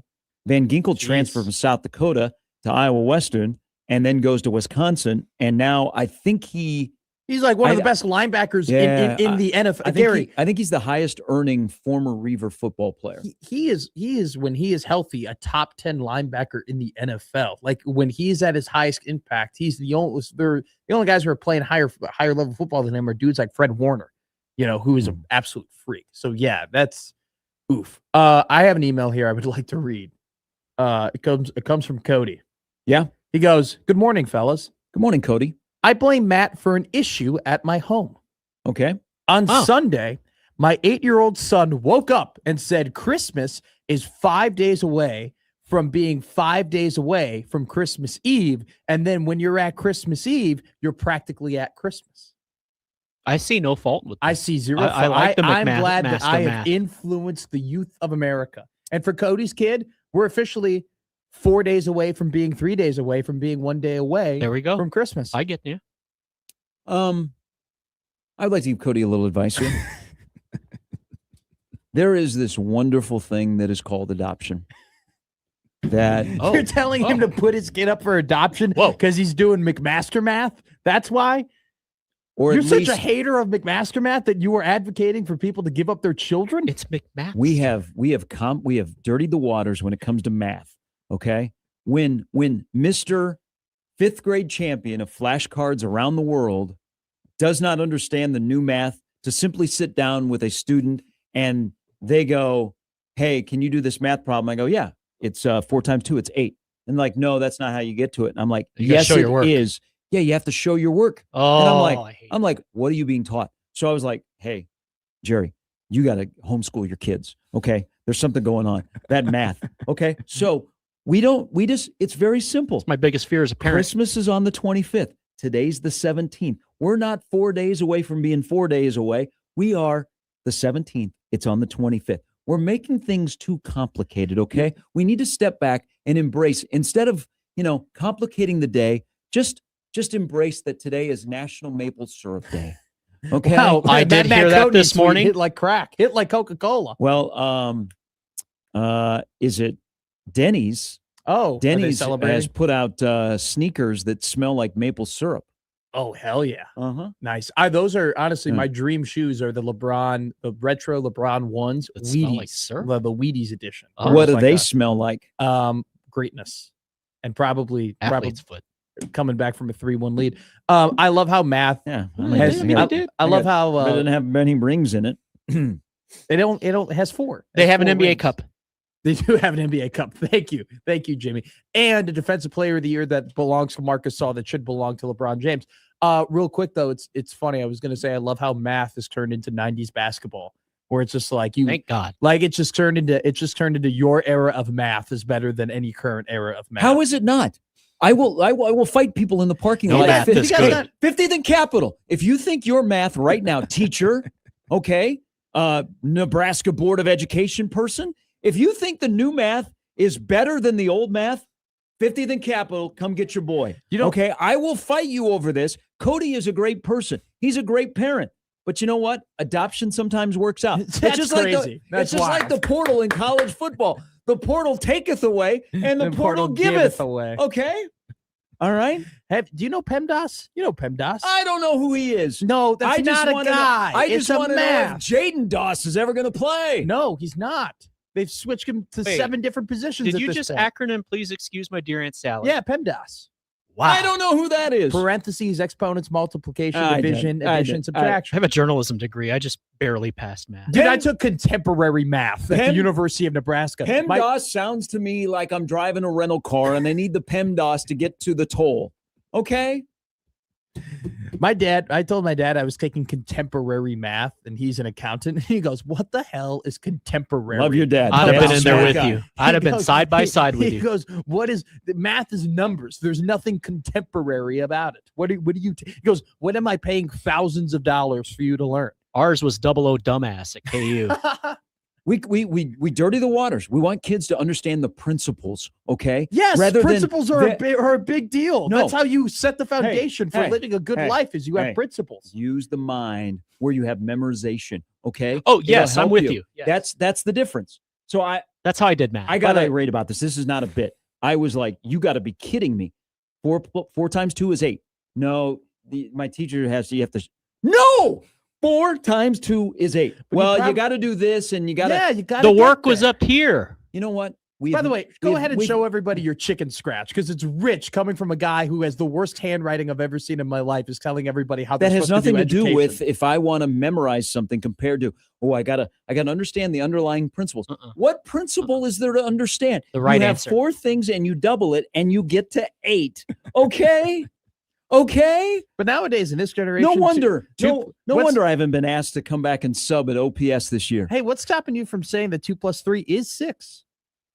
Because I'm smart. That's what's stopping math me. is just a construct. It doesn't matter. Oh God. I'm kidding. By the way, kids listening at home, do your homework, do your things, study for your tests. When you go to a university and your friends are complaining to you that they have so much student loans to pay off, and you're like, "Oh, I got $60,000 in scholarship." I figured this out. I bet this is when you were watching the Creighton Kansas State game the other day, and K-State gets up by 20, and you go, Creighton is only 10 away from being 10 down. Well, yeah. If you ever drop that in a broadcast, you're like, hey, if they can rattle off an 8-0 run here before they get into the locker room, they're only going to be down by 12. They have a good start. They have a good middle 8. They can be competing down the stretch. That's how you got to think about basketball in college. I might get on a crusade and go back to school and become a teacher, and then y'all are in trouble. That's a bit. You would be like you'd be a pretty good like English teacher that also is like the baseball coach. 1620, the school. Like you go from like PE coach. I could see you going from like teaching kids how to read To Kill a Mockingbird to being like, all right, we're doing fungo. 21 outs. Here we go, baby. I did enjoy my brief time as a sub at OPS. You were a sub at OPS? Yeah, they had a teacher shortage, and I was like, okay, I qualify. And then I said, what's the pay? And I was like, what? Do I want to keep my day job, or do I want to become a permanent sub? So I think I was really good as a sub because I was terrible to subs when I was in school. Sure. And so I'm like, I can't do that to myself. Yeah. So I was like very engaging with the students. Nice. And not all of them engaged back. But I bet that there are some of them that went on to graduate from high school because of their time with me one day as a sub. That never happened. Find out. I'll see if they graduated. Okay, the Cubs never won the World Series because in game 87, Carl Edwards Jr. came in and threw a solid 6th inning, okay? Hey, it's about the process. Yeah. You don't just show up this week and take finals. You know what you got to do? You got to show up in August, September, October, November. You got to show up in early December. You just don't show up and take the finals, because I did that once with one class. I went to the first class. I couldn't understand the teacher. I didn't go back until December. And you know what happened? Oh, no. There was no seat and there was no final for me. But I kept looking at all the emails. when we do, I'm going to get the first off, I didn't know if you were talking about the college football playoff or school finals for a second. But secondly, there has to be, in terms of GPA, a before Quizlet and an after Quizlet. I think GPAs are overrated. I agree with you. Just get in the tournament. I think degrees are overrated. Yeah. We don't come on the radio and go, hey, you know what my college GPA was? And then you go, oh, I don't know if I'm going to listen to him or not. No kidding. You asked me if I was wearing pants. Hey, I was rolling a 4.0 on the street. Were you? That was my GPA. Yeah. Inside of the classroom, not close. You need a couple of semesters. Welcome to O Street 101 with Gary Sharp. When you're starting your night, you begin your night where? Sandy's, always. I've always said this. I think I'm always smart. started. I think I'm smarter because I was dumber. I've been trying to convince myself of that. I'm glad I'm not the only one. I'm trying to convince myself. Okay. All right. John Walker's You're trying to coming convince yourself that I'm that way? Thanks. Don't be like me. It's like looking in the mirror. Oh, this just got deep. Oh, thank you, son. Now, it wasn't a compliment. It wasn't? Yeah. Cut his mic off. All right. We're back with more. Yeah. We'll talk football. The math is pretty simple. 6-6 to 7-5. And what you do in college compared to the NFL. Troy Dannon had a little kind of flyby comment last night that caught my ear that we'll discuss when we come back with all of you on 1620 The Zone.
Did not know until this last segment. We have a lot of math teachers that listen to the show.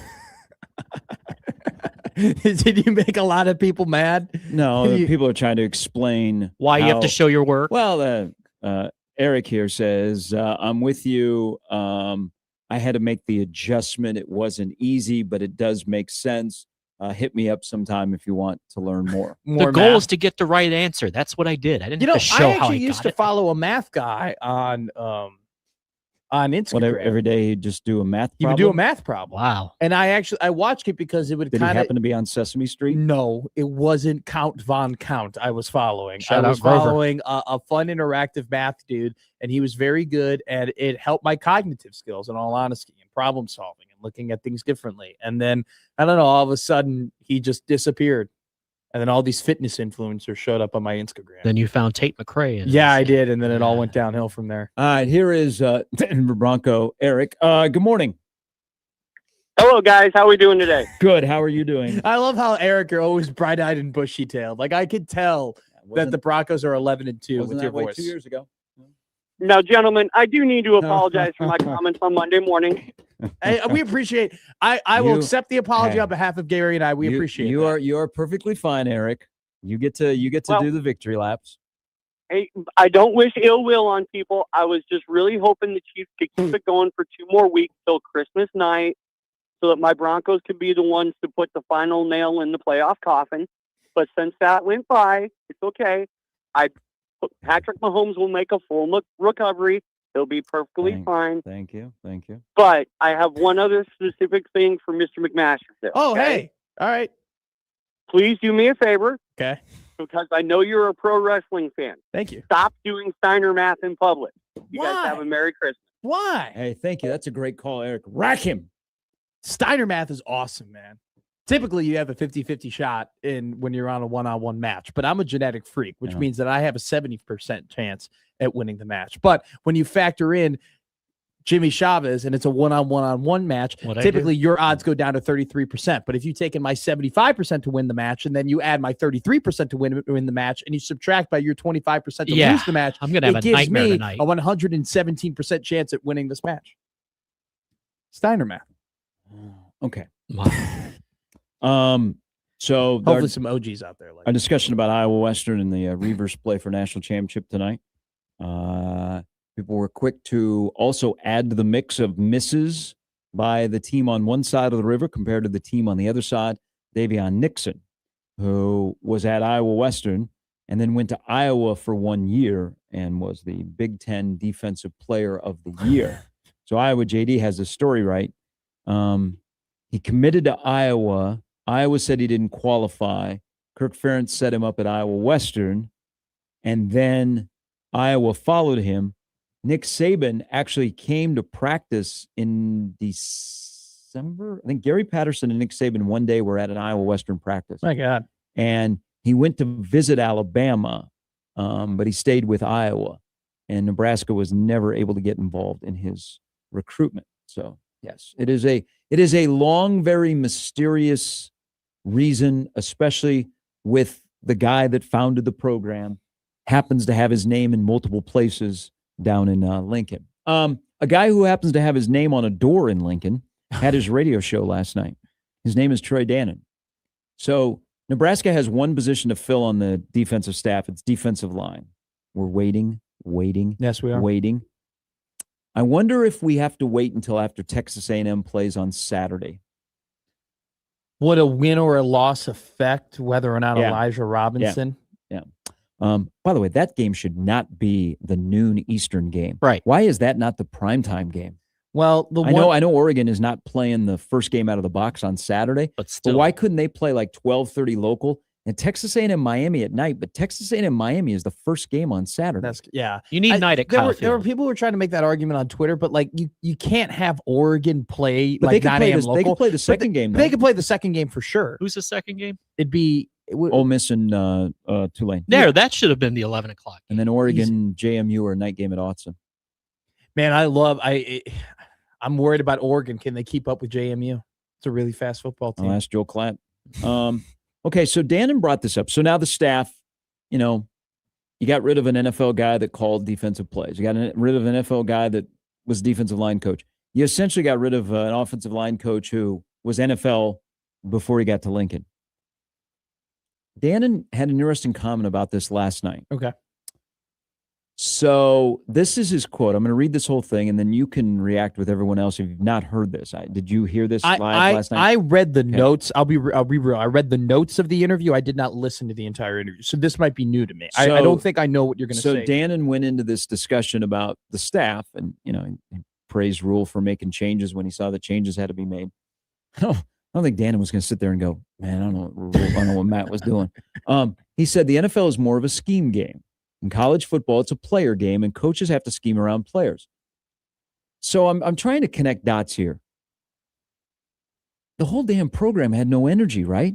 Zero. They're not a very edgy program. I think they've got a guy with a giant heart that cares for players that's in charge. I wish he would be edgier mentally, that he would be dialed in. And the same guy that stands in the locker room and says, if we die, we die, is on the sidelines going, if we die, we die. Yeah. I don't think those necessarily always match up. So I think that trickles down to the players. Bunch of nice guys, not a bunch of guys that mentally they have an edge and they walk on a tightrope. Not from like our sphincter is tight, but man, we're here to ball out. So this is Dannon's quote. Quote, so I think adjustments that he made in getting people that the old college spirit thing maybe gets a little old. I'm going to tell you it's important. Even though there's a lot of money in the game, the kids have to want to fight. They want to have a run through the wall for their coach. They want to go over to your house and watch TV on the weekends when they're off.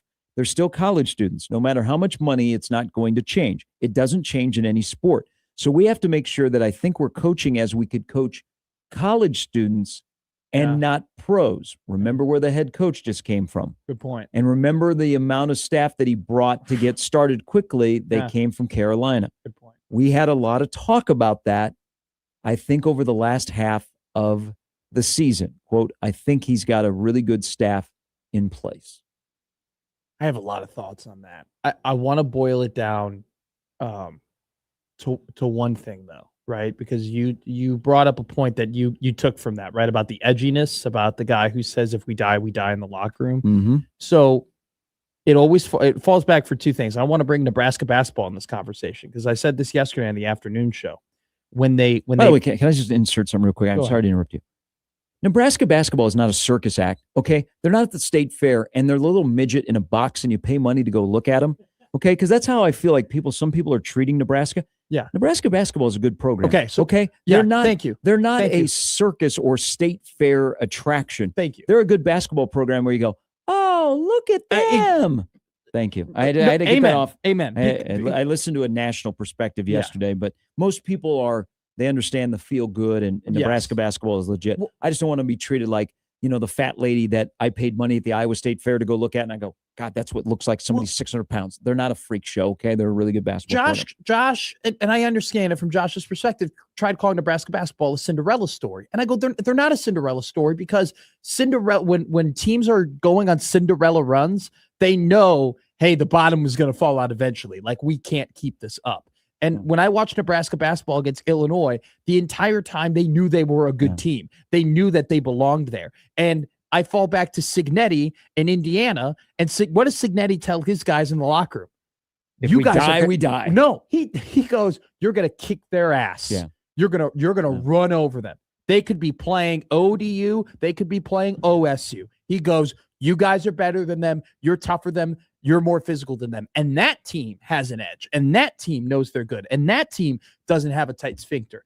I've never really enjoyed the message from Matt Rule to his team of, guys, it's going to be a close one. It's going to come down to the wire. It's going to be really, really tight. No, I think the messaging with that is off because I know where he's going. He wants guys to have the mental edge of it's going to be a tight game because they're trying to overcome winning close games. And they started to do that this year. They did. I think sometimes the messaging gets put into, guys, we're always going to play 17-16, and we just have to find a way to get to 17 and hold them to 16. So I think his messaging in that gets a little bit wonky. I think he's trying to do it from the standpoint of let's win close games, and you can win close games. Yeah. Not of how we're going to draw up the script. Sure. We're going to, Sure. if we get to 17 and we hold them to 16, we win the game. But I think what I would prefer over all of that, and which would bring the edge and bring the energy that you are talking about, is if you kind of, being humble is you gotta have humbleness in your life. You have to have some humility. You have to have self-awareness. But some of the best people and some of the best athletes that I know and that I've seen have a little bit of cockiness to them. Do kind of puff their chest out a little bit. Do believe that, hey, I'm the guy, I'm the dude, And I wish this team had that a little bit. Does the Cinderella team have an All-American on it? No. Okay. No, it doesn't. Nebraska might have an All-American in rink mask. Yeah. So that's and also too, I think it was very interesting from Danny to bring up the perspective of like, hey, we have to.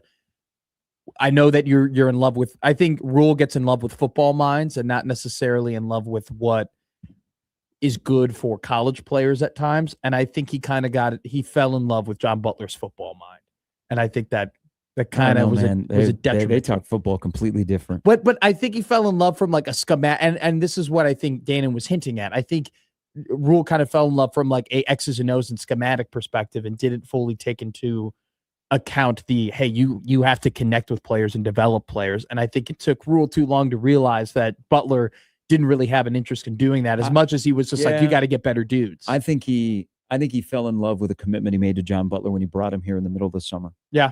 To be defensive back coach. All right. John Walker's coming up at the top of the hour. We'll talk about Creighton's got a big game tonight. They don't play a ranked team for a month. So as much of a struggle bus as it's been at times, they could go on a run here. But they take on a team tonight, the Cintas Center, that has won 5 in a row. So John will stop by coming up at 9. Brandon Vogel at 9:40 on 1620 The Zone.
All right, our Instagram feed has an update from Dylan Raiola. It was just him on the field with his brother Dayton. So at the Mercedes-Benz Stadium in Atlanta, where Buford last night won a state title. It was Dayton running up to the camera and pointing at his finger, saying "Ring me," and then Dylan was recording it. So that was it. That was all the updates we got from Instagram. No official goodbye. No official goodbye. No official announcement. I've been assigned to be on Dylan Watch for the show. So I've never put on anybody's Instagram notifications in my life. I've never really given a crap about who's posting. Wait, when. so you have his now? I have his on. Wow. Well, after he deleted, I guess, his quote gram of Pete Thamel, nice. He hasn't put anything out there. But I know that people track his social media, so he stopped unfollowing people. And I guess Jeff Brom followed him, so that was the connection to Louisville. I don't know. I mean, things get like this petty. I think Dana handled it well yesterday. If I was Rule, I wouldn't say much. I would just say, hey, we thank him for 2 years. We wish him the best. And then just keep it moving. You have nothing to gain. Don't sit there and wax poetic. Just a short, sweet, it's a business. We moved on. Because your football team has moved on. But I'll just say this with Matt Rule. In the past, he hasn't really been able to help himself, and he'll drop some tea leaves, and he'll say some things. I'm hoping we've learned. Yeah, but he said something about Chubba when Chubba left, when he was like, we just, threw the ball. We can't throw an interception on that route in the end zone against Maryland. But don't add that. Just say, hey, and I appreciated the 2 years. We thank him for what he did for the program. But I'm saying, and we wish him the best. Yeah, you're right. Because people will read into everything he says about him, and I don't think it's a win-win situation. Just be classy, say the right thing, keep it short, keep it sweet, answer it one time, and move on. But then I'm afraid, though, in the middle of January, he's gonna say some quote, and people are gonna try and connect the dots and be like, "Oh, what was that about Dylan?" And then that could be a distraction. Well, I think, and he's done that. I think who they choose to move forward with at quarterback will say a lot about Dylan. So you don't have to say it out loud. I like that. All right, John Walker, totally right. John Walker, the World Herald, stops by next on 1620 The Zone.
right, college basketball tonight in town over at Baxter Arena, 6:30 tip.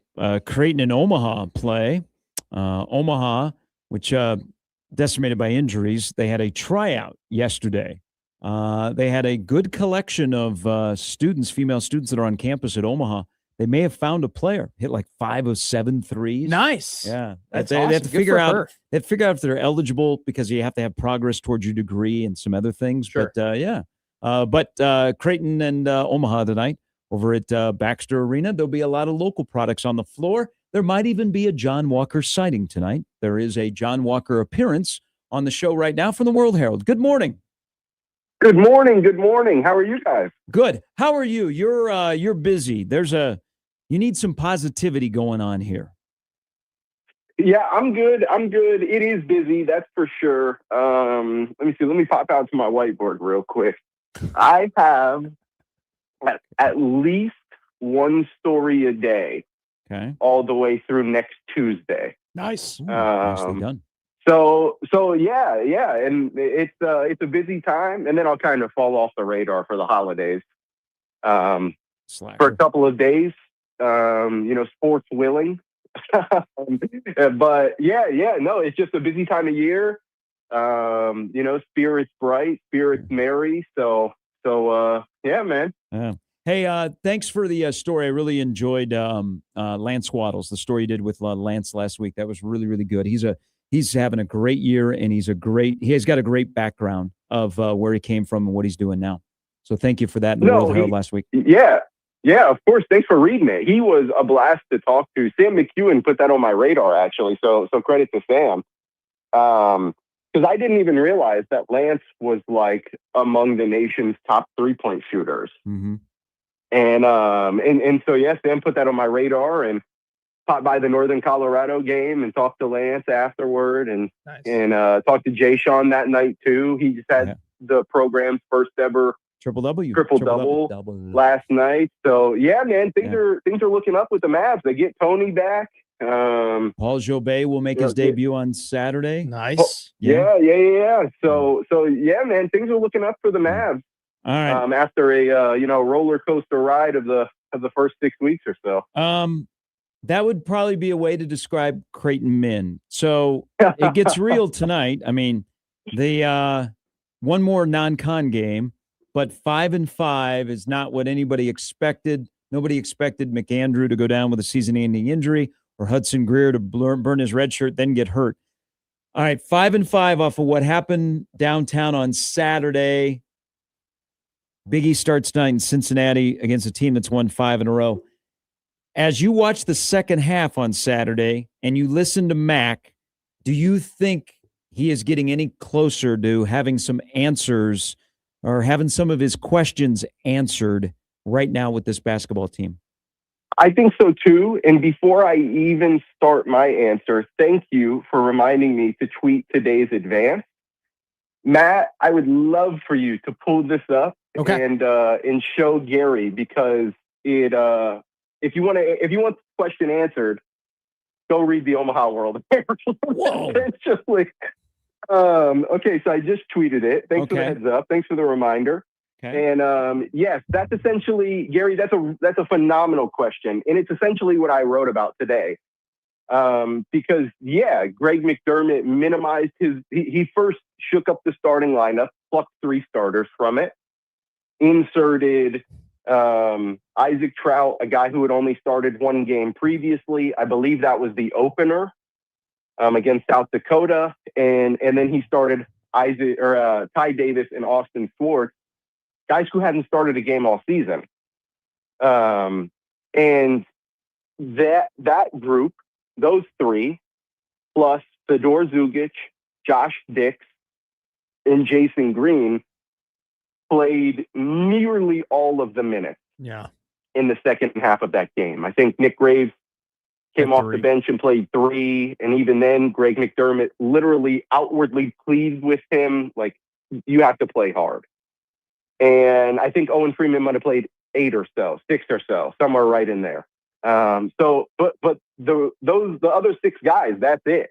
Mm-hmm. So I think so. Greg McDermott mentioned after Saturday's game, like the fight and the competitiveness that he saw from that group. And really, that's what he's been looking for this entire time, guys. Like, talent is fine. There's plenty of it on the roster. But, like, he has been looking for the guys who will play hard, who will compete relentlessly.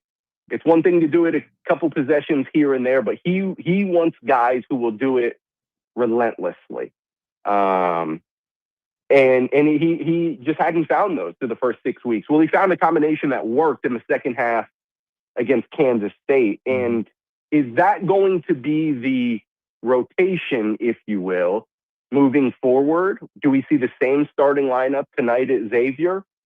I don't know. I'm really curious to see, along with everybody else, how the game plays out tonight and how McDermott's decisions unfold. But I do know that regardless of who's on the court, talent will not be enough to beat Xavier. They are really, really, really settling into their individual roles under Richard Pitino. And those are the teams that have given Creighton fits this year. Not the teams that play basketball necessarily, but the teams that have players who fulfill their roles. And Xavier is certainly one of those. So I'll end on this. The Jays are going to need a toughness about them tonight that they had in the second half against Kansas State if they want to open Big East playoff on the right foot. So Creighton Blue Jays got 2 transfers from Iowa, right? Last year, the Hawkeyes were 17 and 16. They got a transfer from Charlotte. Last year, Charlotte was 11 and 22. They got a transfer from Miami. Last year, Miami was 7 and 24. Okay. You know, those are some pretty key guys that they picked up, that they invested a lot of money in. And, you know, some of them and a lot of them were alphas on those teams. But do you think there's kind of a bit of a factor of maybe they got some guys who hadn't really played winning basketball, and that was a negative factor that has contributed toward the struggles this season, and that's maybe something they didn't account for? Yeah, absolutely. And just naturally, you're not going to have as high of a hit rate when you bring in 9 newcomers as opposed to the past few seasons when they really only had to bring in like 2. Yeah. I think back to last year, all they had, when they went in the portal after the 23-24 season.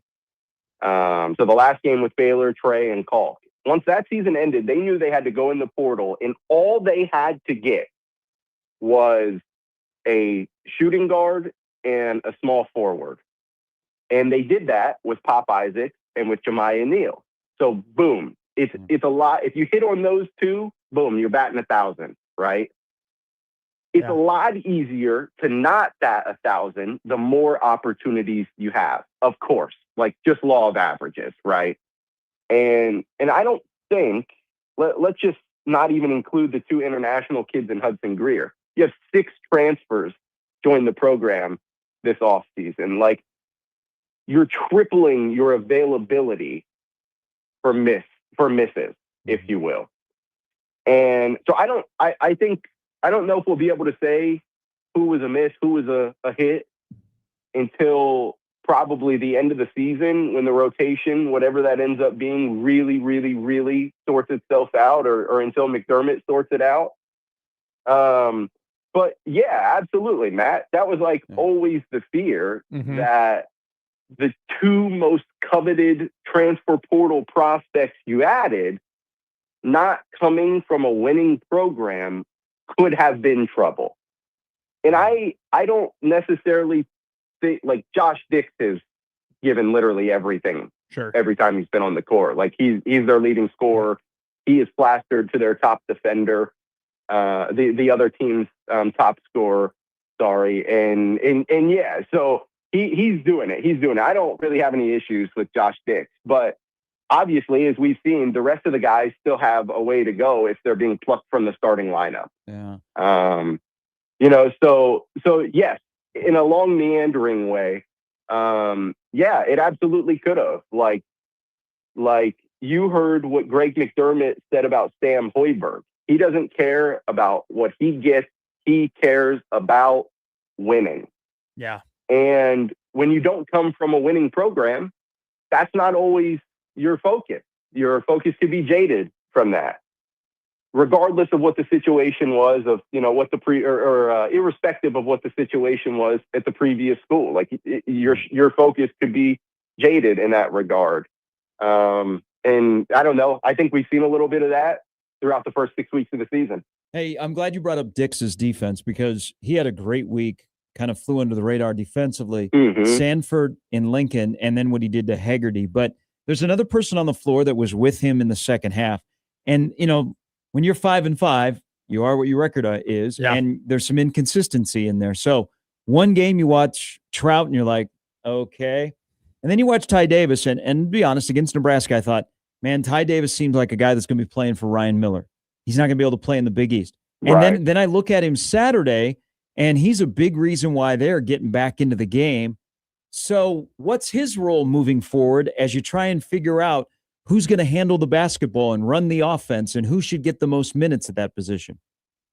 Yeah, well, Isaac Trout mentioned Saturday after the K-State game, like, Ty Davis is a guy who is going to give you everything every single time he's on the floor. And, like, you can count on that. This is not Greg McDermott saying it. This is one of Ty's teammates saying that. Yeah. And so if Isaac Trout can recognize that, surely Greg McDermott can and has. And we know that he did by how much trust he put in Ty against Kansas State, putting him into the starting lineup, I believe, for the first time in his career. He wouldn't have started over Ashworth at any point last year. So first start of Ty Davis's career. And sometimes that's just what guys need. They need the confidence that they're the starter, right? And to some guys, it doesn't matter. Like my 16-year-old niece, she starts JV and plays varsity right now. And her name is Serenity. Well, we call her second half Serenity because she plays terrible in the first half, but then when she settles into the game, she can't miss. Yeah. And, some people are just like that. And, so I thought some of the same things that you had thought, Gary. Yeah. Like we had seen Ty Davis at points this season where it was like, oh my. Yeah. And we said, oh my, on Saturday for an entirely different reason. And the thing with Ty is he's not going to stop the offense. Like the ball is not going to get sticky with Ty Davis running the offense. At least not when it comes to him. So he's looking to set everyone up. He's looking to do what Greg McDermott has asked him to do, and he's going to do it with maximum effort. And that's what Mac is looking for at the end of the day. He said before the K-State game, if they can communicate, if they can have effort, if they can have energy and enthusiasm, then the result will be what the result's going to be. But he said he's responsible for the product on the floor, and he wants that to look like a good product, a winning product. So we'll certainly see tonight. It was funny when I was watching the game on the street or on the Kansas State game. I kind of chuckled a little bit when he put Josh Dix out there with all the 4 returning guys, because he's been asking for guys just who know what they're doing. And I'm like, I guarantee you he's had this in the back of his mind. It was like, what if I just play all the dudes, even though they might not be as talented, and just add the dude who's been playing the best out of the newcomers. But I think there's one story, and there's one guy I feel bad for, John Walker, because Creighton is losing, we're not talking about this guy and him having a really good season and playing above expectations. And that's Isaac Trout. Like, where I think we're so focused on, hey, Creighton is 5-5 and they are 1-5 in their Power 5 non-con games, and they're not playing good basketball and things aren't going right. And I think we're ignoring the fact that Isaac Trout scored 18 points last game. He was tied for their leading scorer, and he's shooting over 40% from 3 this season in college basketball. Like, what have you seen? What's the difference between Isaac Trout last year, where it's like, man, his minutes were kind of sparing at times, and there were moments where you were like, man, if you're not making shots, you can't be on the court, to now where, man, he almost willed them back into that game. No, he certainly did. 18 was one off of his career high. He had that last year in the win over UNLV. Just absolutely caught fire in that game. And he did the same thing Saturday against Kansas State. And the thing, Matt, is, yes, previously, like when Isaac Trout was not hitting shots, he was somewhat unplayable because of his defense. And I wrote a little bit about that when Hudson Greer's red shirt got lifted. And I wrote that long column evaluating whose minutes were up for grabs and whose minutes Hudson Greer could have taken. And a lot of the analytics that I used in that story show that Isaac Trout was one of Creighton's worst defenders at the time. And so it was like, okay, if he is not hitting shots, which he's really good at, then he can't be on the floor, or it's really hard for him to be on the floor.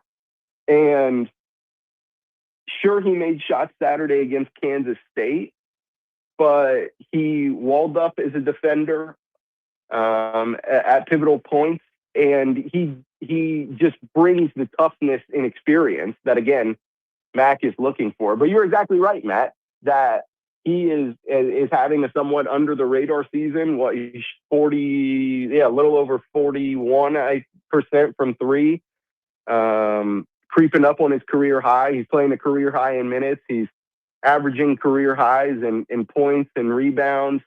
So yeah, he has been a nice, I don't know if surprise is the right word, but for a lack of a better one, I'll use surprise. Amid what's been a pretty rough stretch for the Jays. Hey, not only tonight the game in Cincinnati, but on the weekend Marquette comes here. I know they were young. They've had a I think they've played 5 quad one games, but Marquette might be the worst team in the Big East. How did we get to this point in Milwaukee?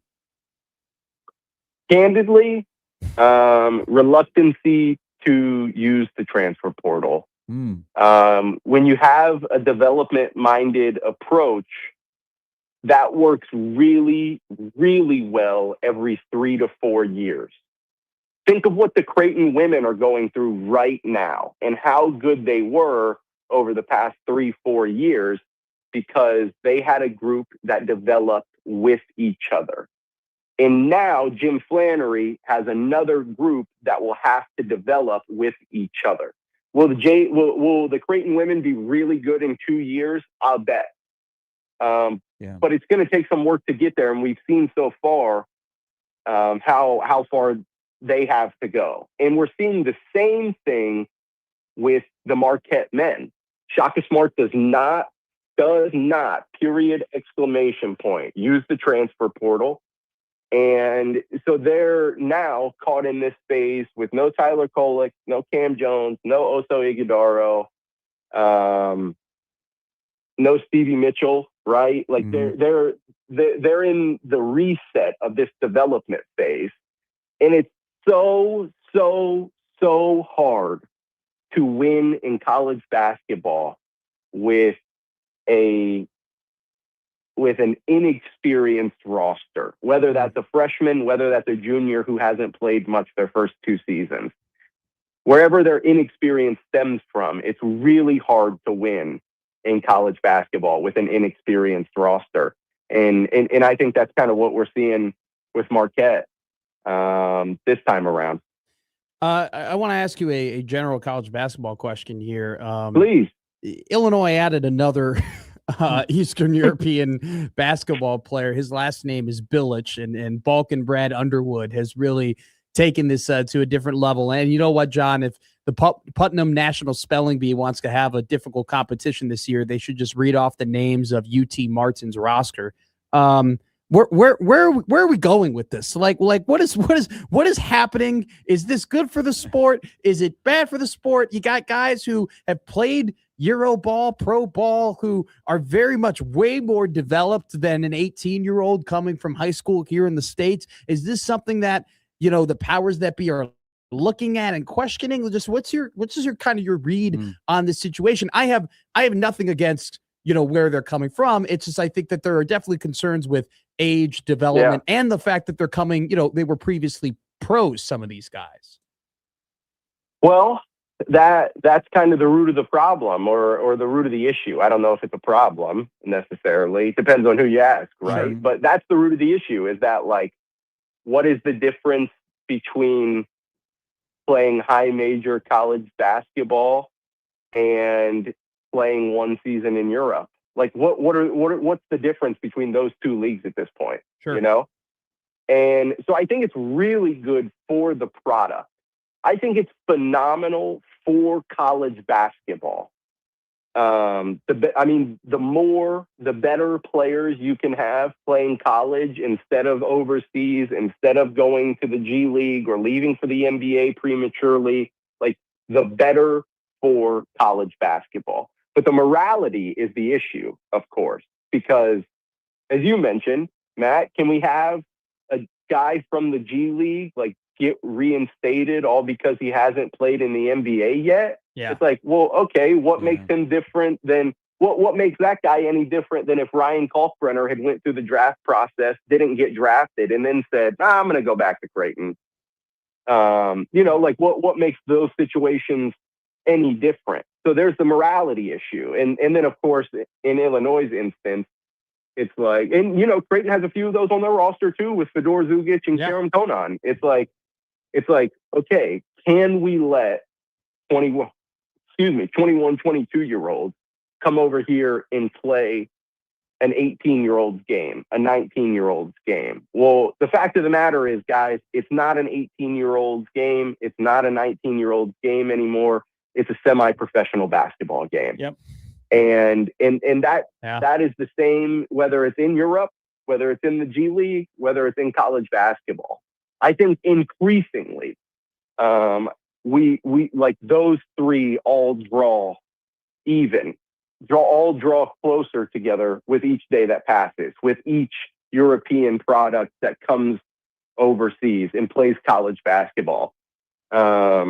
So yeah, I think it's really good for the product itself. I think the on-court things that we've seen in college basketball this year have been phenomenal. But again, the morality is the issue, and that's going to be different for each and every single person you'd ask. Yeah. I really don't care. Yeah. Hey, I know you'll be busy today. You got Creighton women, you got Creighton men. As always, we appreciate it, and great stuff. Matt shared your story from this morning in the paper with me, so I'm sifting through it as we speak. So thank you. It's really good. Thanks, guys. That's John Walker from the Omaha World Herald. Creighton and Xavier tonight. Were people getting on you for saying Xavier? Okay, so I've said it both ways. What it is Xavier. It is Xavier. It's Xavier. Yeah. So okay. we were Xavier because Xavier. Just call him Xavier and piss everyone off. I just call him team from Cincinnati. You can make the jokes. When I went to my preppy, Catholic school and everything like that, Saint Xavier is a big deal, and we were taught it's not Xavier, it's you just say Xavier. But I've never been I've never been the preppy guy to be like, oh, excuse me, it's actually pronounced Xavier, right? I've never said to you, it's Illinois, not Illinois, right? Because I'm the last guy who says Creighton. And people get really upset about that. Illinois is the one that I struggle with. Yeah, and milk. No, I say milk. Yeah, you really had to try there. You really had to preach up the 3.5 point favorite tonight for Xavier at the Cintas Center. 5:30 local time. What are we on the air? 5? John's solo in the pregame? Yeah, 5 to 5:30. He's and then I think it's 4:30 is Blue Jay overtime, heads into a 5 o'clock pregame, then the game, then a quick post game from John, followed up by Blue Jay overtime by moi. Okay. 3.5 point underdog tonight as Creighton's trying to go above 500.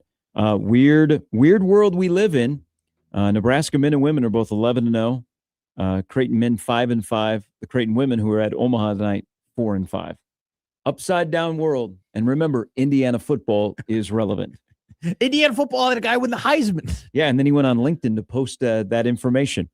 Did he actually? Yeah. Fernando's going to be might be the number 1 overall pick in the draft. Shout out to the people that work at LinkedIn that are based here in Omaha. That is a great facility out there at 132nd and Pacific. Okay. Great spot. Out there. Oh, I've heard it's right. When they were on 90th, we went and delivered lunch one day. It was a great spot. I was like, man, I'd love to work here. I still haven't flipped my LinkedIn from the job, having this job. Yeah. And I'm at this point, I'm kind of nervous because when you do that, everybody gets the notification that you started a new job. I don't need people knowing that. Yeah, but I like it. I don't know, man, if it says something or not. 9 people searched my profile. Yeah, right. Hell yes. Good morning to those 9 people. I haven't updated since I moved from Fort Myers. Dude, I have not. I don't Don't really care. But go to Mendoza, and he put that he won the Heisman on his LinkedIn page in case anybody from the tech world is like trying to, sift through and see, is he a fit for us? Yeah, but Fernando, we understand you won the Heisman and you're in a Toyota commercial, but your thesis on software and AI and how it can develop the world just isn't as strong as what we're looking for. What if Dylan ended up at IU? Oh, I thought you were going to say, what if Dylan ended up on LinkedIn? Eventually, I mean, network. Remember, Indiana and Oregon both play Nebraska next year. Do you think that would be a match, Signetti and Dylan? I don't know, but it would not be, because Indiana plays in Lincoln. Oh, that would not be fun. Yeah. Just go to Tempe. Get some sun. Go back to where it all started. I agree. All right. Brandon Vogel's going to come and join us here in a little bit on 1620 The Zone.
All right, 65 quarterbacks are in the transfer portal or who have made in their intentions known. You cannot officially enter your name into the portal until January 2nd.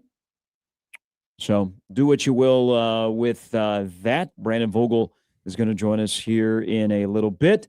It's a busy day of football tonight. Not only do you have the Iowa Western, the Reavers, good luck, taking on Hutch for the Junior College Championship. That is at 6 p.m. on ESPNU. We have, let's play a little game here, and hopefully you don't have this up. Who is playing in the Cure Bowl? That is at 4 p.m. today on ESPN. I bet on the game. Okay, so you know. Southern Florida and South Florida. South Florida and ODU. Yes. South Florida is a 2.5-point favorite. Both teams are 9-3. They are. I'm actually going to watch that. I saw that game and I was like, oh, I'll actually watch this one. He's not playing because he's headed to the portal, but a lot of people have an interest in ODU's quarterback.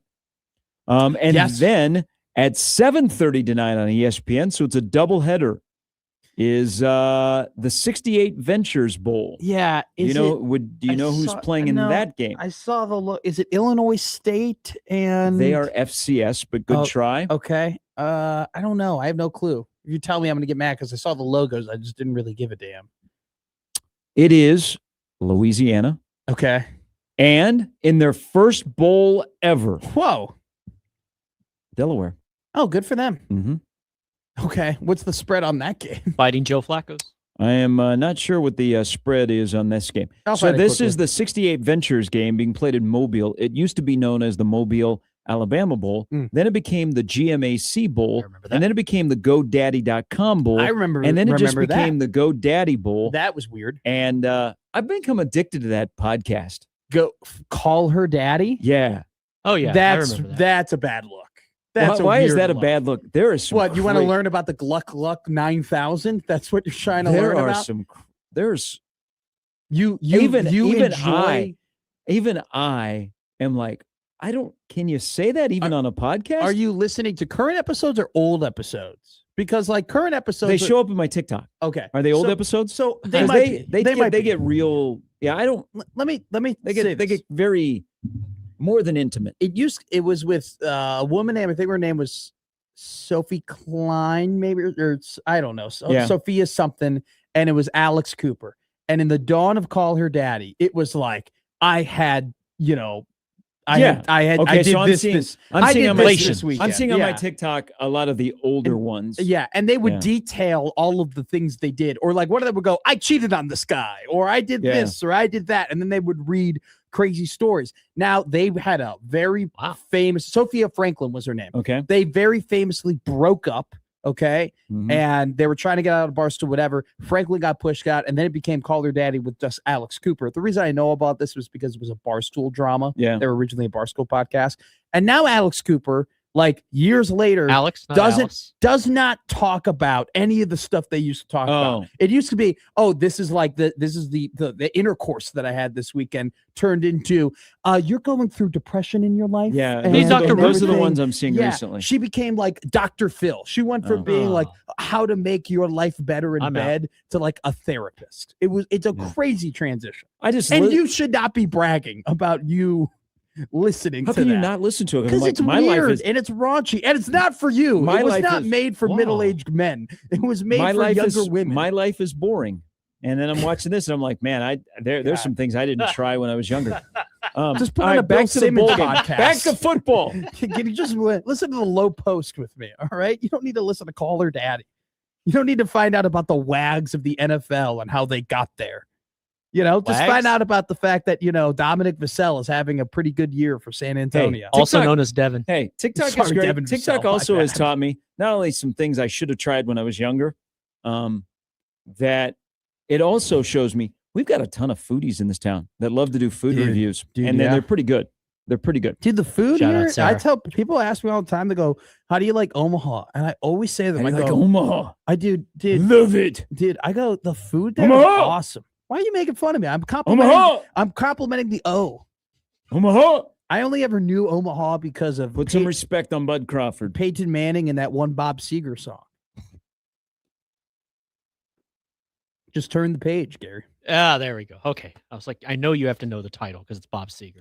So it went from the Dollar General Bowl to the Lending Tree Bowl, and now it is the 68 Ventures Bowl, which is a real estate investment company. It is played tonight in Mobile, Alabama. Good on them. It has been around since 1999.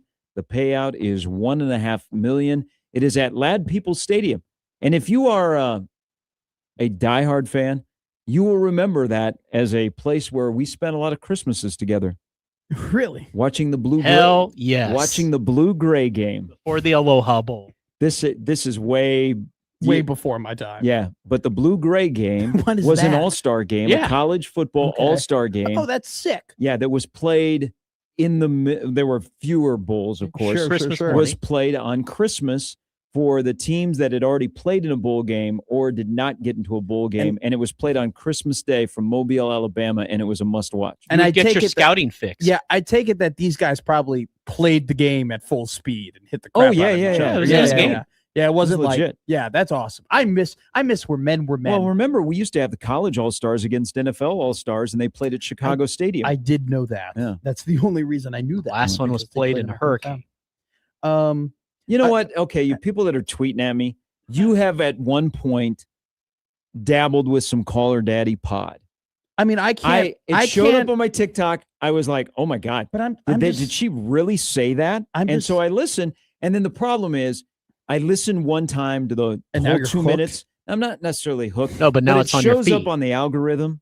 Yeah, oh no, I get what you're see saying, if and no. Well, I no, haven't. not safe for work. You turn down the No, volume. like the new stuff is they don't ask those kind of Look, questions. it's just not, first off, it's not targeted for you, and it's not something you should be bragging about, because the skills that they're learning on the podcast, I don't think you necessarily need. Yeah. I got some sadness today. A lot of Rob Reiner stuff. Yeah. Women. Are you okay? I'm glad that you're scrolling for quite a while and you can't find it. Hey, Fig Omaha. That looks like a good spot. Yeah, Also, a lot of landman stuff. Yeah. Yeah. he's gonna swear. That's what I said. All right. Brandon Vogel from Counter Read is coming. I like how you knew that was coming. 16 point of the sicko. zone.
All right, let's talk ball, y'all, with one of our faves on a Wednesday. Brandon Vogel from counterread.com joins us. Good morning. Happy holidays.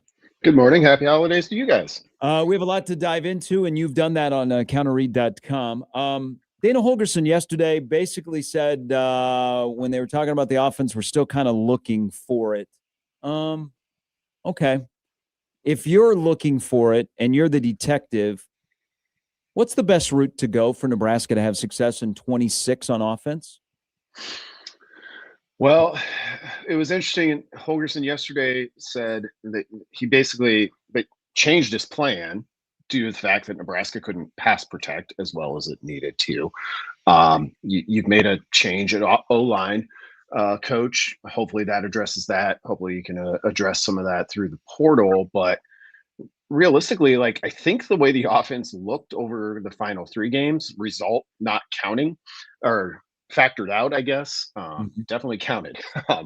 But with that kind of run first approach, I would guess that's where Nebraska is, pending what happens at quarterback and where they go that way. But I think that's probably where they want to be. And maybe not so much solely from Holgorsen, but I think also factoring in the Big Ten and kind of rules preference there. That's where I would guess it would go.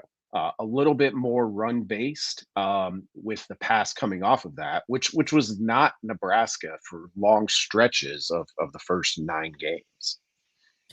Open-ended question coming here. Take it wherever you want. And I only ask you this because I know you're always thinking about some of these things. Is there anything we're overlooking?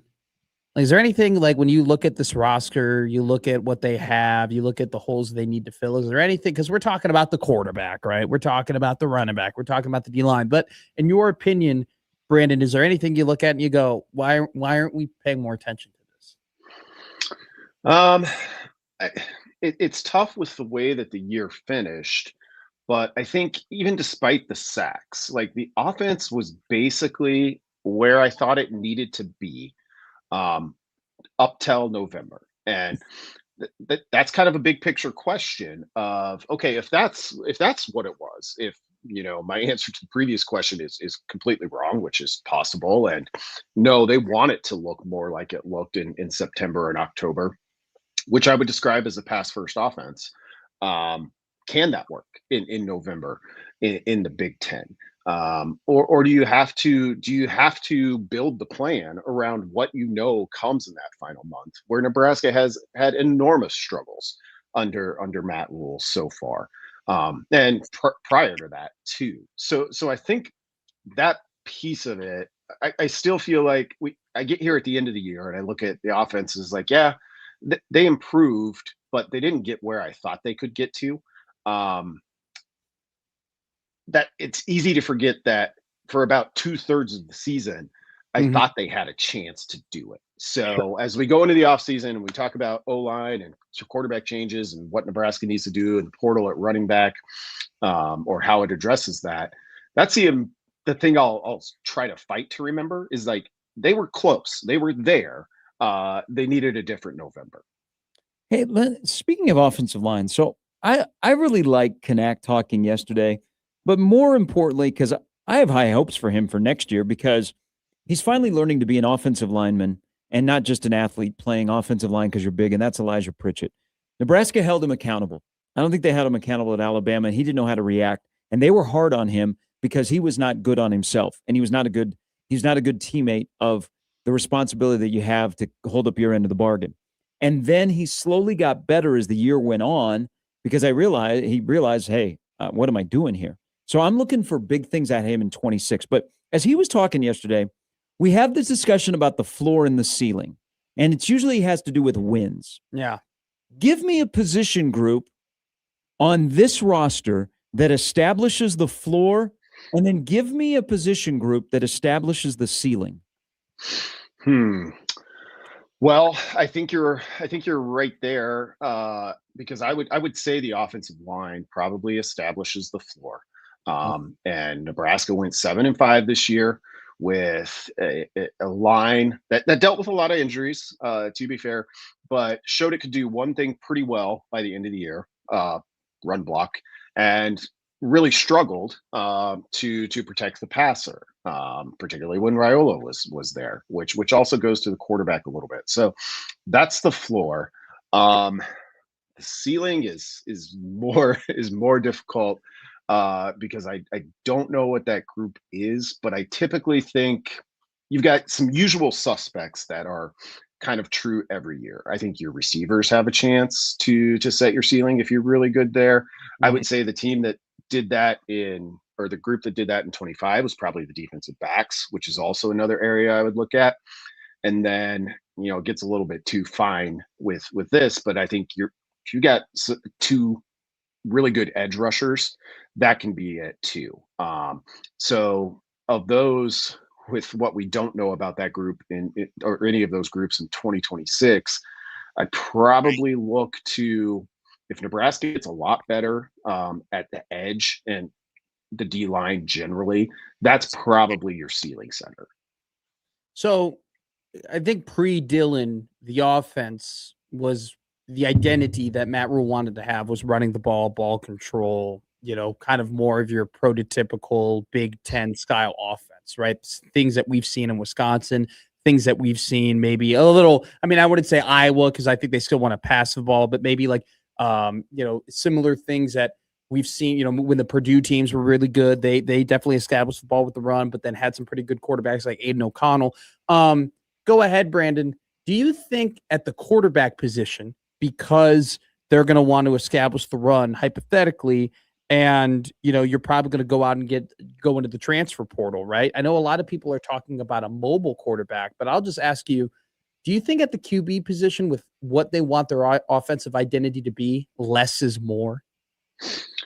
Yes, I do. I think and I see the mobility angle. It gives you additional options. It gives you additional ways to attack teams that I think it's a little bit of a cheat code to have it. Sure. And I think your execution has to be dialed up a little bit higher if you don't have it.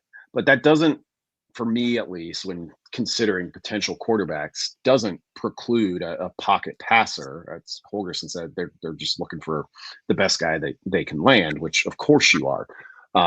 But when you look at somebody, and I don't think this is going to be realistic for Nebraska, we'll see. But you look at somebody like Sorsby, who just kind of has the gets it done trait. I would say somebody like Luke Altmaier has been that for Illinois the past couple of years. I think that's ultimately what you're looking for. It may not always look pretty, and Cincinnati with Sorsby has faded hard the last two seasons in November, similar to Nebraska. So that's part of his resume. But I think that's kind of what you're looking for. To put a cliched term on it, it's kind of the gamer gene is what Nebraska needs. And if that's a mobile guy, great.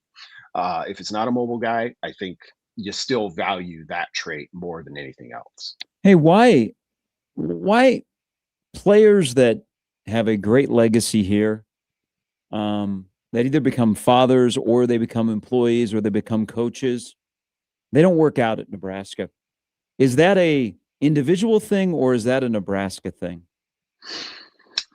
Yeah, I don't know. I think it's probably an individual thing. Nebraska's had so much change that it's become hard to find through lines other than Nebraska not living up to, I think, its potential as a football program. That's the through line, and it kind of changes why that's the case, why that's the consistent part, based on tenure, based on circumstance, all of those things. Writing about this for tomorrow, but like the Raiola news, which became kind of not unexpected by the time it actually happened. It almost offers Rule, I think, a second chance. Not that that era was bad or anything. I don't want to imply that, but he hasn't gotten the quarterback completely right at Nebraska. It wasn't Sims. It looked like Kyle McCord was coming. And who knows if that would have been better? We'll never know.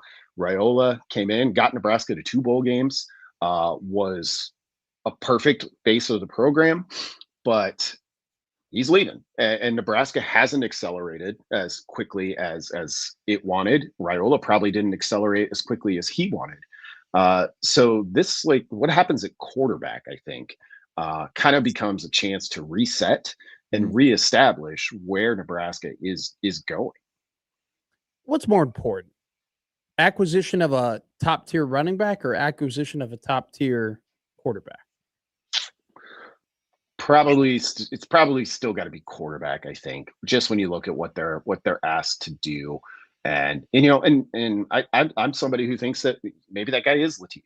We'll see. But you got to go out and see what you can command in terms of the portal, and see who's interested and what those possibilities are, and then give them a chance to compete. I mean, Ole Miss's starting quarterback was like the second guy they brought in from the portal, the insurance plan, and he's been great.